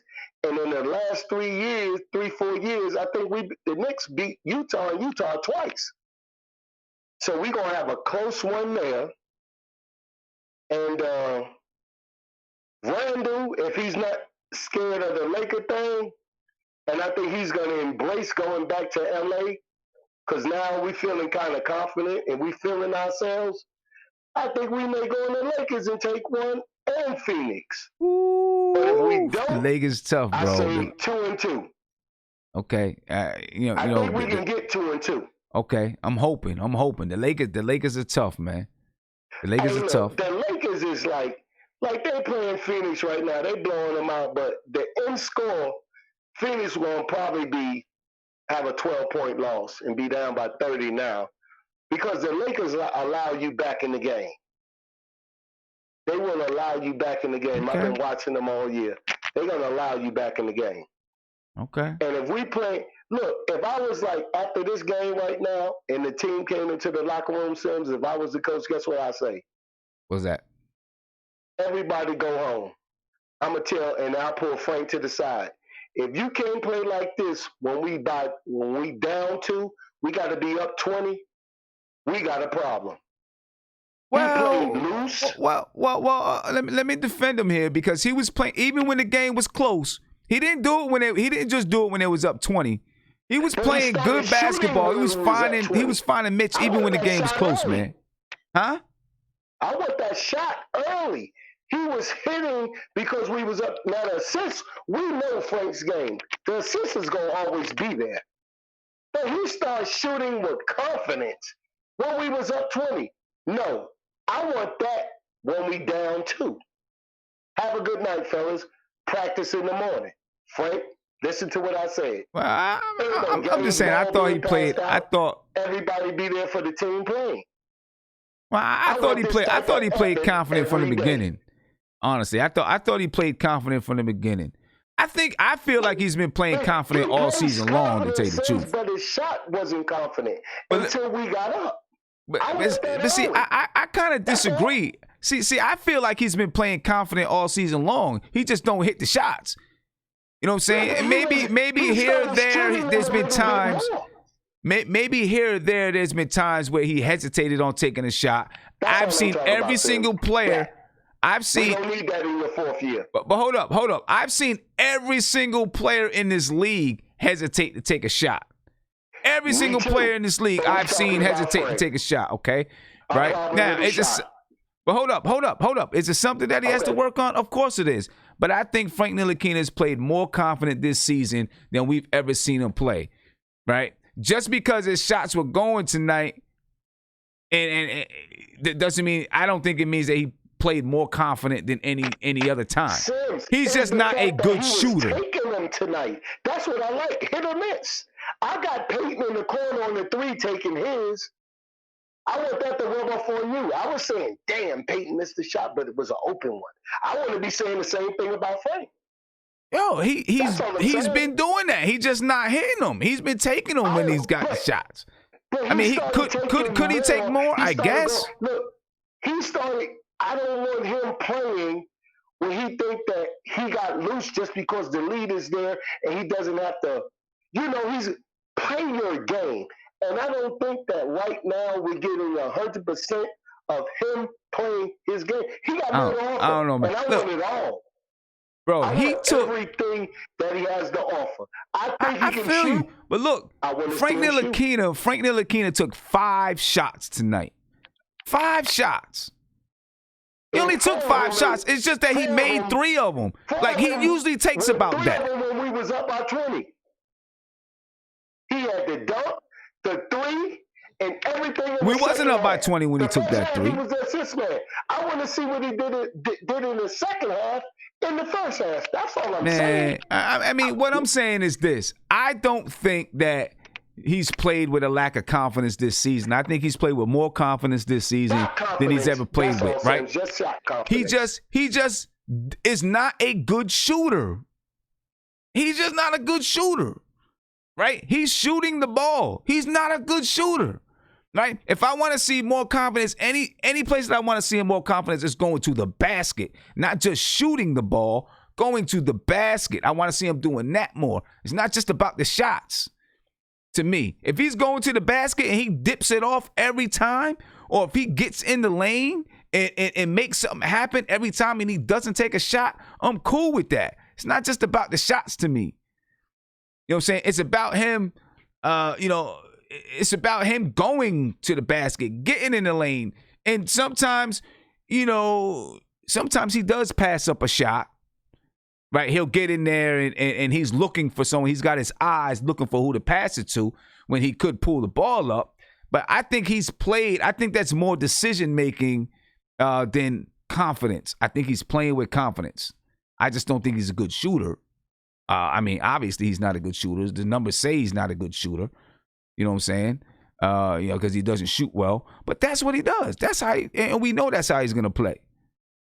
We know that's how he's gonna play. He took 5 shots tonight. I'm saying Frank Ntilikina took 5 shots. He made 3 of them. That's why he had 9 points. You know what I'm saying? I don't know. But anyway, ladies and gentlemen, Let me get to another phone call. Get to a couple of phone calls, and then I'm then I'm gonna head off for the night. I'm gonna take a couple of them. Calling you on live for Nothing But Knicks. What's popping? Hey, what's up, Sim? I'm good, brother. How you feeling? Great. Do me a favor. Speak up a little bit. Speak into the mic a little bit closer or something. I'm doing great, Yeah, man. because you're a little bit low. Yeah, sorry about that. I got a little head cold too. But go ahead, man. What you want to talk about? Man, I'm just happy about this win. I mean, I'm really liking the way that Mike Miller is. It just seems like he's got a game plan for the team. You know, like every time Fizdale, we'd lose a game, he was always like, well, we're going to go look at the tape and we're going to, evaluate and adjust. There was no adjustment. I mean, you just played that Julius Randle clip. He was breaking down defenses, what we had to do. Like, this is how we got to play. And this, like an educated basketball player. I mean, it just didn't seem like we were running sets. I mean, Mike Miller, we'd be down, he'd be up. A team gets us down to like 8 points. They'll let them keep running it down to where we were down. This is Mike Miller. We missed, a team hits 2 shots. We're taking time out. We got to talk about this. I mean, I'm loving it. Yeah, I mean, he uses his timeouts wisely. He understands, here's one thing about a coach. You got to understand your team and what your team, know what your team has done and those type of things. And, you heard the commentators talk about when he took that timeout up 18. And I can guarantee you in that timeout, what he said is, listen, we've been here before. We've had an 18-point lead before, and we let the lead slip. We gave it back to him. We're not going to do that tonight. You know what I'm saying? That was a great timeout. There were times when I thought Fizdale, I shouldn't be going back to Fizdale, when Fizdale should have done that, and he did not. You know what I'm saying? But, yeah, he uses his timeout strategically. And even when you're up 18, you can call a timeout to remind the players, do not let up off the gas. The Knicks extended it out to a 24-point lead. Yeah, absolutely. And then for all the haters, did you see Inside the NBA last week? Did not. Oh, you should. There was a point where, Kenny and Charles were like, since they got rid of Fizdale, the Knicks been playing pretty good. And Kenny didn't say it at first, but Charles said it right out. And then, of course, Shaq went, "Oh, they're 6." So I think they're 8-24. And it was like, yeah, but you're not accounting, that they got rid of Fizdale and now they're, we're on the uptick.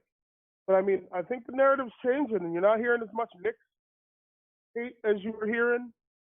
And I just like this Mike Miller guy, but I'll let everybody talk, and you guys have a good night and happy New Year to everybody. All right, appreciate you, bro. Have a good one. Give me a call, ladies and gentlemen, 516-405-2246. I want to get your take on everything. Remember, the Knicks go on a West Coast trip beginning on Saturday. They play the Phoenix Suns. Then they'll go to Los Angeles and stay in Los Angeles for a couple of days. Hope they don't party too much while they're in Los Angeles. They'll play the Clippers. They'll play the Lakers. They'll probably run into Fizz while they're out there because I think Fizz is in L.A., and then they play the Utah Jazz. So the Knicks on their way out west. Going to be a bunch of late nights next week, ladies and gentlemen. So be ready for it. As a matter of fact, that Phoenix Suns game starts at 9 p.m. Well, I will definitely, let me see. Starts at 9 p.m. on Friday. Tomorrow night, I'm going to do a game preview. I'm not going to be able to do it during the day because I got basketball practice. But I will do a game preview tomorrow night. And then, obviously, the game will be on Friday. And then Friday night, I'll be on after the game. Sunday's game is against the Clippers. That's at 3:30 in the afternoon. And then Tuesday's game is against the Lakers, and that's at 10:30 p.m. That's going to be a late one. But I'll be on. I'll be on after each and every one of them. You bet your bottom dollar on that one, ladies and gentlemen. The Knicks going out west. All right. Call me, ladies and gentlemen, 516-405-2246 if you want to get your piece in. I'm about to get up out of here, so if you want to call, you better call now. Try to get some last words from these guys here. You know what I mean? As we log off for the night, the Knicks with a very good win to begin the new year. My man Evergreen just jumped into the chat. And I want to talk to my man Evergreen. Tag me in, Evergreen. Sim. Evergreen, what's going on, bro? Tag me in, Sim. You had to tag me in. Listen. Got you in there, bro. Got you in there. Listen, brother. This team's play today really made me question whether we need to even trade some of these guys. Uh-oh. I know, I get it. That's blasphemous. That's blasphemous. I got it. I understand. But the way that ball was swinging all day, all game, it made me proud. Even the shots that were swung and missed still made me proud that some ball movement was happening. And I will tell you this. Remember last time I was on the show, I said I can't wait for Reggie Bullock to come back because I just want to see what he can do. Right? Listen, I firmly believe that Reggie Bullock's second three-pointer is what gave everybody the confidence to go ahead and play and swing that ball together. Because all of a sudden you see Frankie behind the back three-point jumper and a dunk. Bobby hitting. You see Morris finally, dropping some shots in the in the second half. I'm very, very proud of this team. Very, very proud of this team. I get it. We're playing against a team that literally has no defense with the exception of Hassan Whiteside in the paint. But I'm extremely happy and proud of this team, which leads me to my second point. I am very, very, very scared for ISO right now. Very scared for ISO because with Reggie Bullock's play at the 2, alternating between the 2 and the 3, that literally leaves 0 minutes for ISO and kind of making Dotson's job a little shaky too, if you ask me. I don't know what the rest of everybody else thinks, but we might have a bigger problem at the 2 guard. Let me ask you this. We about to start some stuff right here. Does it threaten RJ Barrett at all? Now, this is just one game. Obviously, this is just one game. He can come out against the Phoenix Suns and play like crap, right? But if he continued to play like this, do you think it threatens RJ Barrett simply because he's a shooter? I would say no, specifically because as of right now, we're only using Reggie Bullock like a 3-and-D, right? Am I right about that? So if we're using him like a 3-and-D, then we automatically know that the intent is to continue to move forward with the development side of RJ Barrett. We've seen glimpses and flashes of what RJ Barrett is capable of, especially in the very beginning of the season. So I do not think that RJ Barrett's job is in question. No, not his job. I would say his minutes may be in question for the sake of, what the bigger question is, what are we doing right now as a team? Are we trying to continue to push to win the most games, or are we aware that there may be a development issue that we need to continue to push forward? Because are we going to go and start working towards the draft again? Because that would require us, going into the infamous T word, which I will not say. But right now, it seems like we're clicking on all cylinders. Where the very next step, if you're clicking like that, and we're getting, a 3-game winning streak, is the P word, right? Which we will not say. So if that's the case, then RJ Barrett's minutes may get restricted. But we all should understand that this is a real development year, especially for the young core. So will his minutes be diminished? Yes. Especially if Reggie Bullock continues to play like he played on his first game back. Is his job diminished? Absolutely not, because we are very well aware that the intent is to go with a youth movement. Oh yeah, so, I didn't mean his job. I didn't mean his job at all. That's what I was meaning. His minutes. Do you think if Reggie Bullock plays well, and he played Actually, he played okay today. He could probably play better. But does it start to threaten R.J. Barrett's minutes? He's still going to be getting 25 to 30 minutes a night. Has to. Well, I personally believe that R.J. Barrett's minutes shouldn't have been that high anyway, especially in the very beginning of the season. Just because, we all were very well aware of what ISO Zoe had the capability of doing. Now under the Fizz regime, it was put RJ in positions to where he can grow now, which led me to firmly believe into what we were doing in regards to the youth movement. But now we're at a point where, okay, if we're clicking on all cylinders like we are today, then allow Reggie Bullock to play. So I personally believe that, maybe the minutes will get split directly down the middle at 24-24 between RJ and Reggie Bullock, which would mean that Dotson minutes would be the first ones to go. So not so much RJ, but definitely Dotson's. I mean, Dotson, he didn't really have a really good game today. He had a couple solid defensive plays, but he didn't really have a good game today. Granted, he wasn't in for that much, but let's. I don't know. I'm not necessarily worried about RJ. I'm more or less worried about Dotson, ISO, in hopes that they don't get packaged up to get moved.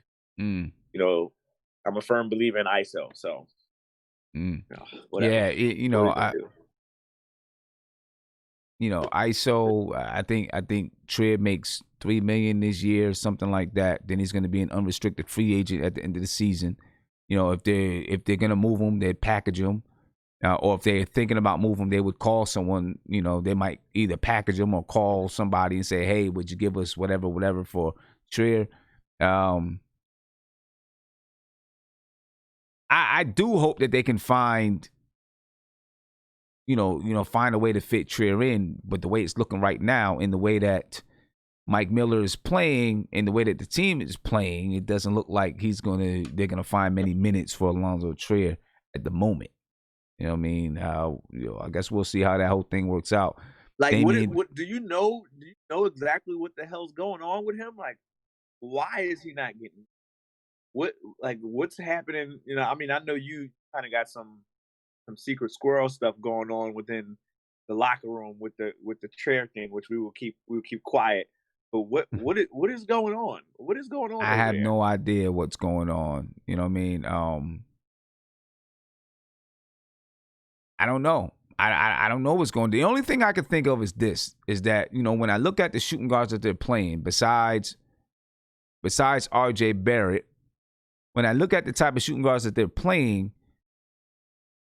Damyean Dotson, even Wayne Ellington, he hasn't been playing, but even Wayne Ellington and Reggie Bullock, they're all shooting guards that you run them off screens, right? You can run them off screens. They can catch the ball, shoot it, and knock it down. Trier isn't really that kind of guy that you run off screens like that. He's kind of the kind of guy that you give him the ball and he has it in his hands and he can create. He's that type of a shooting guard. Where these other guys are more, catch. I'm a catch and shoot. Run me off a screen so I can curl off of a screen, catch the ball, get up in the air. Those type of shooting guards. When you look at those three guys. And maybe that's what they're looking for at that shooting guard spot, where Trier is the kind of guy I think needs the ball in his hands to create for himself and others. I feel like based off of what we've seen in very small samples, like he wasn't really put in positions to do that, right? Like, let's be honest, he for damn sure wasn't doing that under the short minutes that he was getting under Fizz, right? Last year he wasn't put in a position where a point guard was setting up plays for him like that. Run off the screens, let me hit you in the wing, or run to the top of the key. So I'm a firm believer in ISO. Like, let's be honest, like, have we really put him in a position to where, like, that's the case? Okay, he's not the guy that's hitting jumpers off of screens, because we know the guy can score, and not necessarily from three all the time, but we know the guy can get you a meaningful bucket. He's giving you 9 points in 10 minutes in that short amount of time. So, man, why are we not allowing this guy to play? You know? And my only issue is maybe it's a defense issue, right? Maybe they see that he's lackluster on defense and he becomes a defensive liability when you're in a guard-heavy league, right? So that's the only issue I can see. If there's no locker room issue, if there's no mommy and daddy games within the front office with what's going on, I don't see a justification as to why ISO's not getting minutes. And now I really don't see a justification because Reggie Bullock's been injured the whole damn season. Now all of a sudden gets back, he gets cleared, and he gets dropped in. Like something else is going on that we're not seeing, and the whole entire front office and for the team for that matter is completely quiet about it. It's frustrating for me as an ISO fan. Yeah. I mean, from everything that I know, he's doing everything that he has to do. He's taking it all in stride. He's not playing. He's working, trying to, continue to grow and get better and develop and all those type of things. So, we'll see. Obviously, I'm a fan of Zoe too, and I want to see him do well. And I'm hoping that maybe he can, he starts to, something happens and he can crack the lineup a little bit. But I can see where it's going to be hard because there's a lot of players. But he's still, he's got time in his league. We'll see what happens with the Knicks and if they look to try to trade him or not. You know what I mean? Well, let me see, man. Gomes, I see that you joined in, and if you're there, Gomes, come back on so I can get you in real quick because I'm about to get up out of here. I do want to remind everybody though, this Monday coming up, January the 6th. All right, please remember this, January the 6th, Monday, January the 6th. I'm already on Sportscaster. I'm on Sportscaster right now. So if you're on Sportscaster, thank you for being there. And follow me. Make sure you follow me, right? But January 6th, Monday, January 6th, I'm starting a new show called Knicks Weekly on Sportscaster. It's exclusively on Sportscaster. All right, so make sure you follow me there. I'm putting a link in the chat right now so you can follow me on Sportscaster. Okay? And check me out this Monday. It's going to be exclusively the Sportscaster. So you're not going to be able to see it anyplace else. Now, I may drop a couple of, couple little things here and there from the show just to promote it. But it's going to be exclusive to Sportscaster. The only place you'll ever be able to see it live is on Sportscaster. So make sure that you follow me there right now. It begins Monday, January 6th. Okay, so make sure that you follow me on Sportscaster. All right, it begins Monday, January the 6th.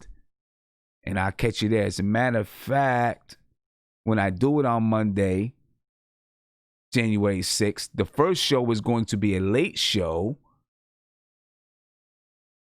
The first show is going to be a late show. And then the following weeks, it's going to be during the day. All right, so just remember that. You'll get all the information. I'll send it all out to you. All right, so make sure you go over there and follow me so that you can be notified when I'm live on Sportscaster. Now, let me get to my man Gomes. And then after I get to Gomes, I'm up out of here. All right, Gomes, what's going on with you, man? Can you hear me? I can hear you loud and clear. Yeah. So cool, man. We got a 24-point victory today. That's kind of a New Year gift for us. Yeah, definitely a New Year, So nice what New I'm Year's gift seeing, for us. yeah, when I see the box, Oh, did you see the crazy thing? did I see what? The front. Did you see the crazy thing? Lillard scored 11 points. Uh-huh. Like, Yeah. what is the explanation for that? I was actually drunk and I was sleeping. I just woke up. Yeah, So I have to I mean, see he the only game scored. again. So I have to see the full game again. I just saw the proper highlights. So, like, were they just breaking shots or were we actually stopping them? Well, I mean, they played very good defense on him. There was one time when Damyean Lillard went to the basket, and you see Mitchell Robinson jump up to try to block the shot, and then Elfrid Payton aggressively came and blocked the shot, right? So they were playing really good defense on Damian Lillard. You know what I mean? Although Damian Lillard did get some open shots that he missed, right? But they were playing pretty good defense on him. No, I also like the minutes distribution today. Like if you see, Taj Gibson only played 10 minutes today. So that I feel is what needs to happen. Mitch needs to get more exposure against centers like Whiteside. He needs to get more exposure because he's a youngster and he needs to be trained and he needs to be tempered in raw state. He doesn't need to be like protected anymore. He's a man among boys anyway. Okay. All right. Well, you know, he's going to have his chance. He's going to play against Rudy Gobert. He's going to play against Anthony Davis or JaVale McGee coming up. This West Coast run is going to prove whether he is up for it or not, at least when this year is concerned.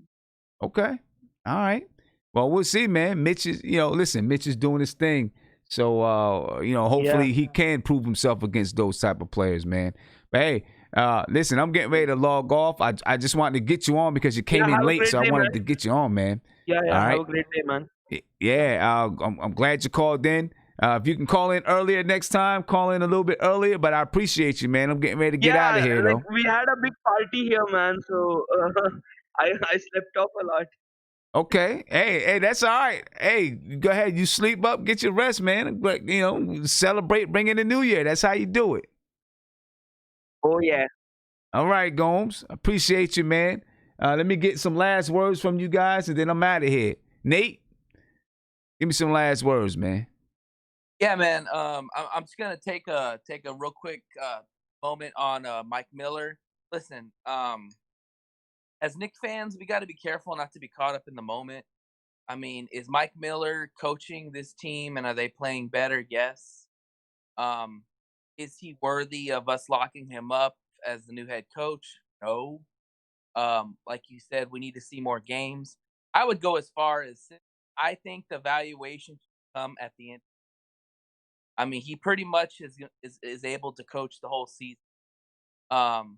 And I think he deserves an interview once the season ends, justify why he should be the head coach of the Knicks. But most of the time, interim coaches do not become long-term head coaches. So I just think that I'm hoping the New York brass does that same thing and gives the due diligence to giving him the whole season before they make any moves. I think that they deserve to really look at who the next head coach is going to be for the Knicks. But I will say this, I think Mike Miller has earned himself an opportunity after the season's over, interview for the coaching job, and how his record will be when the season's over will go a long way to determine if he will be the viable candidate for the head coaching. But I think that I pray that the Knicks don't make any knee-jerk reactions to his success right now, or how he's playing, or how the team's reacting, because I think that'd be stupid. I mean, like I said, I think he's got to the end of the season to really evaluate his whole body of work, and then they can make a decision on whether they want to bring him back or not. So, all right, that's my feeling. Yeah, I mean, I think they definitely will, evaluate. They're not gonna. I don't think that they're gonna look at him and say, "Okay, you are the head coach right now." I think they're gonna, evaluate it. What worries me that if the Knicks, because the team's been so bad that if it starts winning, let's just say if it goes on a winning streak and wins a bunch of games, that the front office is automatically going to be like, "Hey, we got our guy." But let me ask you this though: why would that not signify to you that he's a good coach? Let's just, speaking hypothetically, let's say that they went on a 10-game winning streak, right? And they ended up having a 500 record, right? Overall, why would that not signify to you that he should be the coach? Well, for two reasons. A, I think that still running a lot of Fizdale stuff. I don't think he's implemented his own stuff. So we don't even know how the players would react to it with that opportunity because the lack of practices. I think he's trying to get them to play good defense, which is a start. My second point would be that a lot of these players are not going to be on the team next year. And so you're going to have to start a whole new roster next year. And I don't know. But you're going to have to do that. But you'll have to do that with any coach that's coming in. Any coach that's coming in is going to have a bunch of new players. I mean, like I said, Tim, I'm not against Mike Miller. I just really don't want them to make a reaction till the end of the season. I think that they need to give him the rest of the season, go through the bumps and grinds of the season, and then once the season's over, then they can evaluate him, look at his body of work, and then see if that's somebody they want to give a contract extension to. I just think that you just got to be careful with that because it just could be all momentum. I mean, I don't know. Well, I mean, we got to get this right, man. I mean, we didn't get it right with Fizdale. A lot of people did not like Fizdale, did not want Fizdale on this team. They wanted Mike Budenholzer. I was a big Mike Budenholzer fan. I think we'd be a lot better team with Mike Budenholzer, more disciplined, stuff like that. So we got to make sure that we get this next hire right. So I mean, so far Mike Miller's doing a good job. I'm not drinking the Kool-Aid yet. I'm not saying that I think he's going to be our next head coach. I think he's doing a good job right now, and I want to continue to see how he does. And then, like I said, at the end of the season, if we've made more strides, won more games, then yeah, he's a viable candidate for it. But I still want the Knicks to go out and do the due diligence and interview other coaches. You know what I'm saying? All right. The one thing I say here is the good thing, what would be good about if they took the interim tag off of Mike Miller at some point is the players knowing just the stability of it, right? And if he does a good job and he can coach, right? We know he can coach, but he does a good job with these guys, and his body of work says, hey, you know what? He can maybe take us someplace to take that interim tag off of him and not go through a coaching search. I think the players that are going to come back, R.J. Barrett, definitely R.J. Barrett, Mitchell Robinson, most likely Julius Randle. There's going to be a group of guys that come back, and it takes some worry away from the players so that they can just go ahead and work during the offseason to develop. Mike Miller can say, okay, this is what we've been focusing on for the season. This is what I want you to focus on in the offseason, right? Now, because then, let's just say they don't hire Mike Miller and you get a new coach in. Now, that coach hasn't worked one-on-one with these players. That coach hasn't seen what tendencies they have or do not have. So he can't say, I want to see you do this, this, and this over the summer. He can't say that because he doesn't know. You know what I'm saying? So that would be a benefit of taking that interim tag off of Coach Mike Miller. Now, let's just say at the end of the season, he was still the interim coach. He could always say to the players, listen, I don't know if I'm going to be back next season, but if I am, here's what I want you to work on. I want you to start working on these things so that next season we can do this, and that, right? He can do that, but it'll keep the players at ease because basically he's been here. When he gets to the end of the season, he would have been here the entire season, first as an assistant and then as the head coach, the interim head coach. He would have been here for a season. You basically got a whole season with these players. An entire season where he was able to, he's evaluating. He's already a coach that has a developmental mind to develop players. Now he can give them some things to work on during the offseason. You get a new coach, starting all over from scratch. You know what I'm saying? And he doesn't know what the players' tendencies are. He doesn't know, what to tell him to work on because he hasn't been there with him. All he has is videotape. Videotape is different from actually being up close and personal with those players. You know what I'm saying?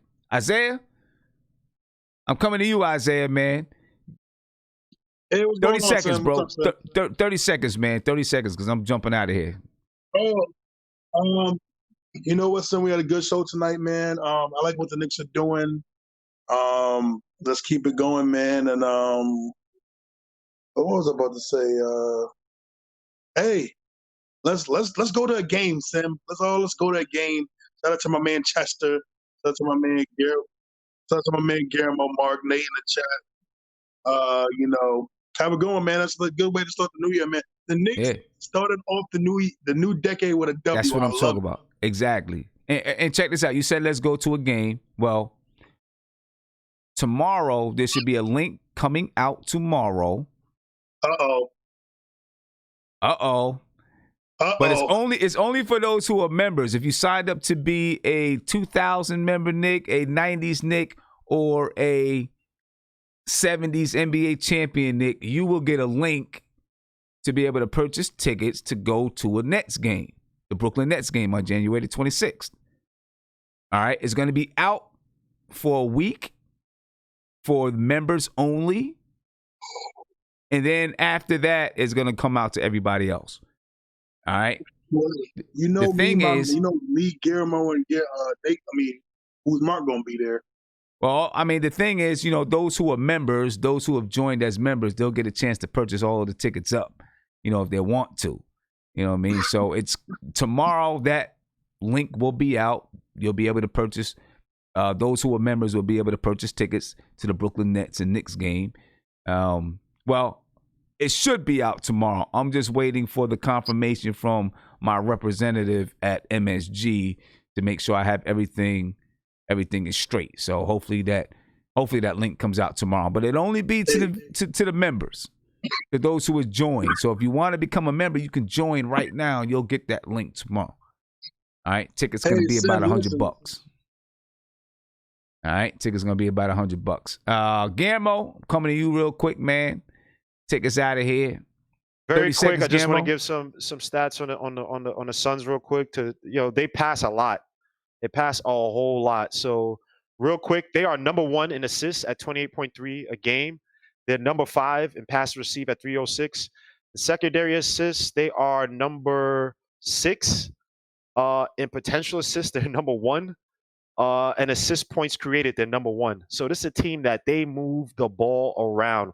Give praise, hey, Ricky Rubio and Monty Williams, they got that team humming. Their best guys, of course, are Devin Booker. I think he's only shooting like 36% from 3. Oubre is only shooting like 34%. But again, this is a team that they probably look for a lot of easy buckets, a lot of cutting, a lot of movement. So again, this is going to be a testament to the coach. If we come out with a win, that, hey, we got our defense a little bit better than what it was before. We know where our guys are. We're focused on where our men are, whether it be in the zone, whether we're playing man. We're not going to get confused and let guys, backdoor cuts and all that stuff. It's a team we just got to be on our P's and Q's. So, I'm looking forward to it. All right, man. Well, I'm going to get up out of here. I appreciate it. Sure. Hopefully, I'm going to do a game preview tomorrow, so I'll get a chance to, or tomorrow night we're going to do a game preview, so we get a chance to break it down a little bit further. And all these stats you can look up on NBAstats.com. Is a great site for all the advanced stats and stuff, man. Yeah, they got a lot of stats, great stats on there, man. Great stats. They got a lot of good stats on there. All right, Guillermo, I'll see you tomorrow night, man. Peace, bro. And Marc, coming to you, man. Take us out of here, Marc. Go ahead, man. Phoenix tomorrow. We play Phoenix on Friday. Friday. So they're a well coached team. They're aggressive. They're tough. They will bully you if you allow them to. So the Knicks, if you play with the same intensity, again, if they play with the same energy, they play with the same intensity like they did tonight. And play as a committee, the ball move like they moved tonight, because Phoenix, they moved the ball really well. Try to get Devin Booker in shooting position situations. Other than that, I'll give the Knicks a slight chance of beating them tomorrow or Friday. I'll give them a slight chance, but I want to see Mitch go against Aaron Baines, because Aaron Baines ain't no junk, man. So if he could play up to what Aaron Baines played, then we have a slight chance. All right. All right. Well, Mark, Happy New Year to you, man. You too, And bro. I'm getting ready to head off up out of here, man. All right, bro. All right, bro. Peace. Ladies and gentlemen, remember, Monday, January 6th, I'm going to start Knicks Weekly on Sportscaster. I just put the link up there again. I'm going to put it up here one more time. Go ahead and follow me on Sportscaster. That's the only place it's going to be live. Only place you'll be able to see it. All right? If you're not subscribed to the channel, please subscribe to the channel right now. Ring that notification bell.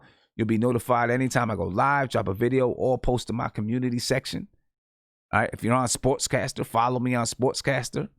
All right, definitely make sure you're with me on Monday. You'll get the notification when I go live on Monday. All right, it's going to be in the evening time. So the first Knicks Weekly show is going to be in the evening. Then after that, it's going to be during the week. The only reason it's got to be like that is because I got to travel on Monday, so I can't do it during the day.